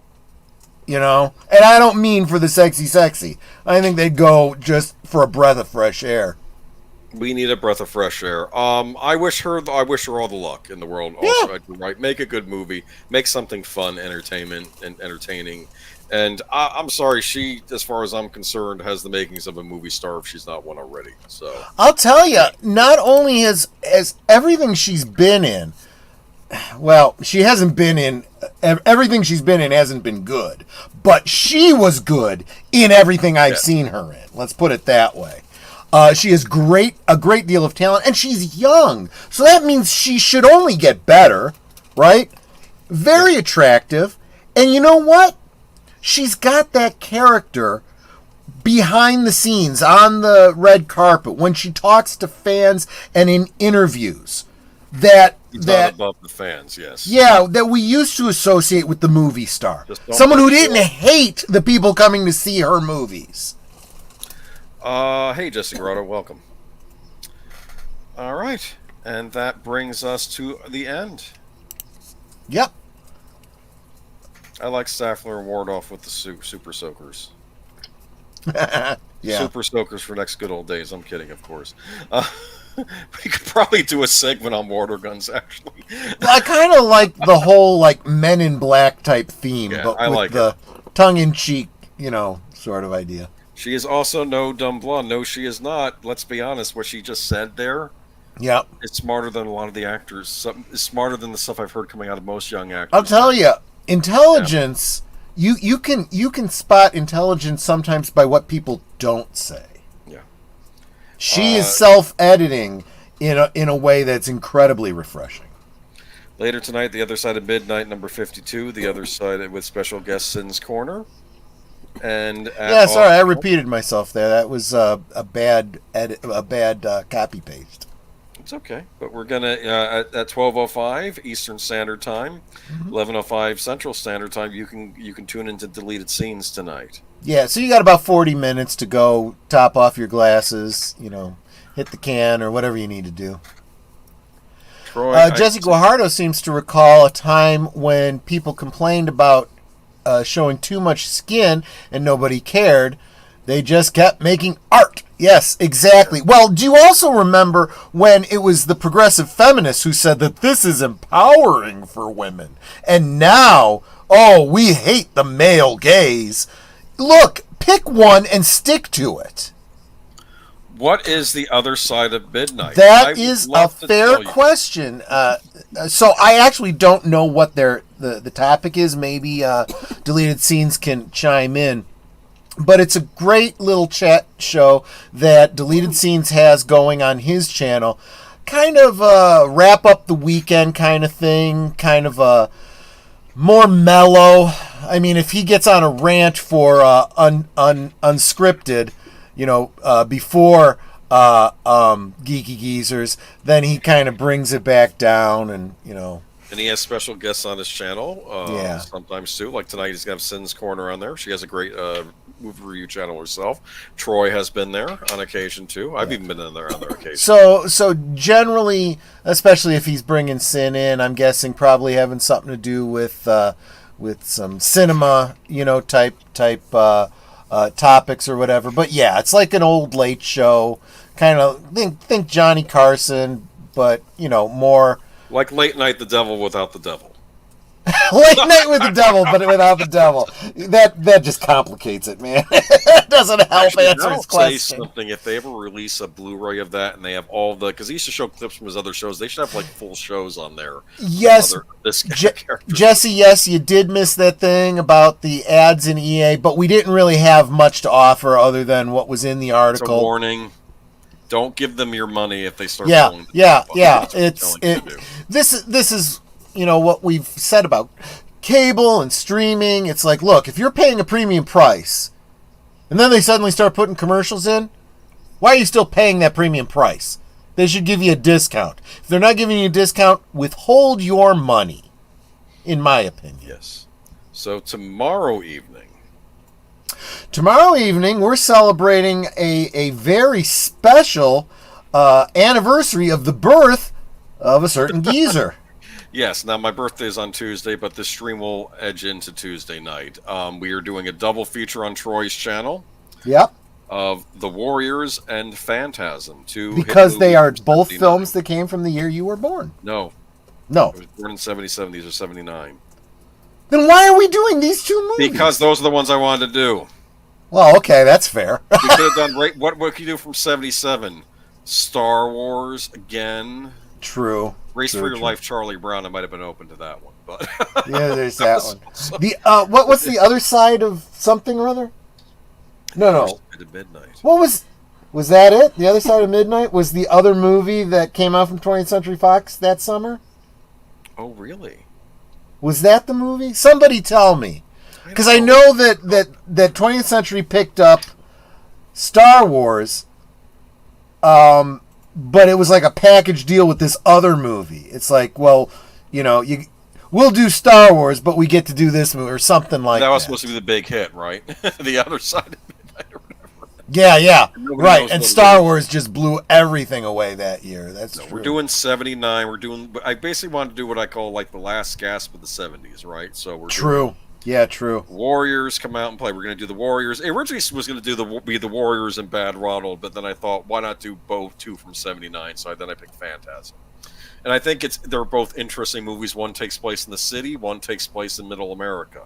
True. You get two different peaks in that movie. One's something of a thriller, and the other one's something of a horror.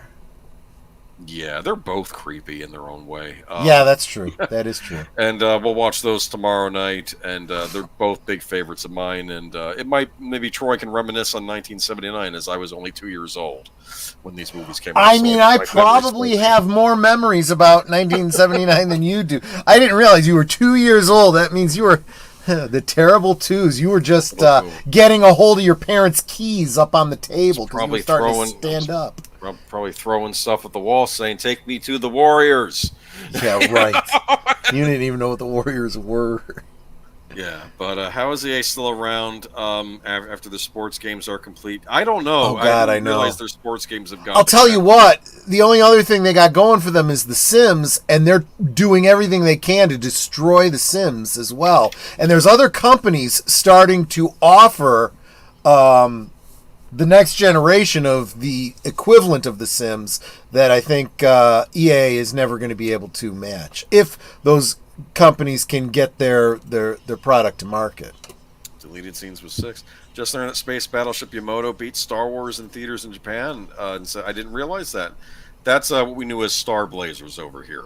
They did. Really? It was not a success in Japan, but what they did was they compiled the TV series into 3 huge movies. Yeah. And I actually watched the movie versions of it, and they ended up having it. They were a big hit on the screen, oddly enough. So it'd be like if you did like a limited Battlestar Galactica series and then tried to combine it. Well, they did that actually. Never mind. But Yeah, and actually, especially from the 70s, we have a lot of TV series that were chopped up into movies. You know, I was showing off my Nicholas Hammond Spider-Man figure, and you know, come to find out that those I guess it was a series of a very short series, but it was taken and edited up into like 2 movies for overseas consumption. interesting, huh? They do that a lot, don't they? They did a lot back then. Look, I am not going to denigrate a company trying to make as much money off of a property as they can. This is why I don't understand the whole streaming model, trying to get around theaters, trying to get away from physical media. You are losing so many revenue streams. Well, you notice the people that push that are no longer working. Yeah, good point. Excellent Apparently point. Max is still trying to push that with the Dune 3.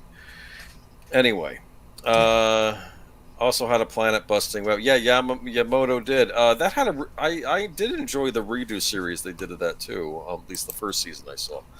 Okay, what am I doing now? Then Tuesday is Sparkwood 21. Hello. Yes, Sparkle 21, the penultimate episode of season 2. And there is a tiny connection between Twin Peaks and the Warriors. We'll talk about that maybe a little bit on Tuesday. Well, A little bit on Monday, excuse me. I know what you're thinking. Yes, you do. Another same actor. Who was in a lot of things. Actually, I'm going to say this. So this is the season finale. Oh, I get sad whenever I think about the season finale of Twin Peaks. Yeah, but, you know, Season 2. 25 years later, we get, we get some resolution. So we'll cover all of that. Nothing on Wednesday this week. On Netter's Network, Thursday Things. What's going on? Well, if you enjoyed my stream on Friday, where we did a James Bond retrospective with Retroblasting, Yes. Michael has agreed to come back on Thursday for Netter's Network to talk about, well, he may not realize what he's going to be talking about, but we're going to be focusing on him and talking about his history with the media and YouTube and how he got his channel started and why you should all be subscribed to him if you're not already. I have to say I got terrified because I thought you said he was coming back on Friday, and I'm like, no, I have to get up early this Saturday. Yep. You've been lucky with me these last few Saturdays because I've had off, but I'm going to be working this Saturday. That's fair. fair. I can't be up super late. Because we got into that Bond discussion. Check out that stream if you haven't on Troy's channel. We went into the Bond. We talked about Ian Fleming a bit. Michael was had some choice words to say about some of Ian Fleming's prose. Yep. Involving hard breasts. Which yeah. I think accurately Still trying to figure out exactly what that means. No, wait, let's not go back to Sydney Sweeney. Sydney Sweeney, well, I don't know. She's probably bigger than a... I still insist it has to have something to do with the relationship between hard and firm. That's probably what it is. Let's see. Going on to Friday night. I don't know if we have a plan yet, but we'll think of something, I'm sure. Hello? Yeah. Friday night.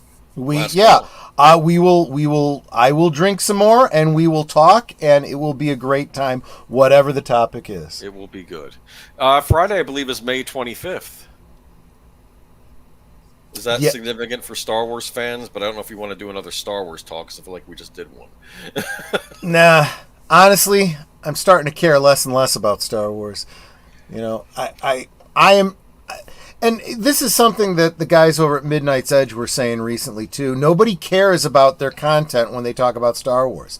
People don't care about Star Wars anymore, even for nostalgia reasons. There's as much relevance as Peppa Pig for the reporters, I guess. Yeah, pretty much. So, no, I'd rather turn my focus to to the anniversary of the Dunkirk evacuation, which that'll be okay. Cool.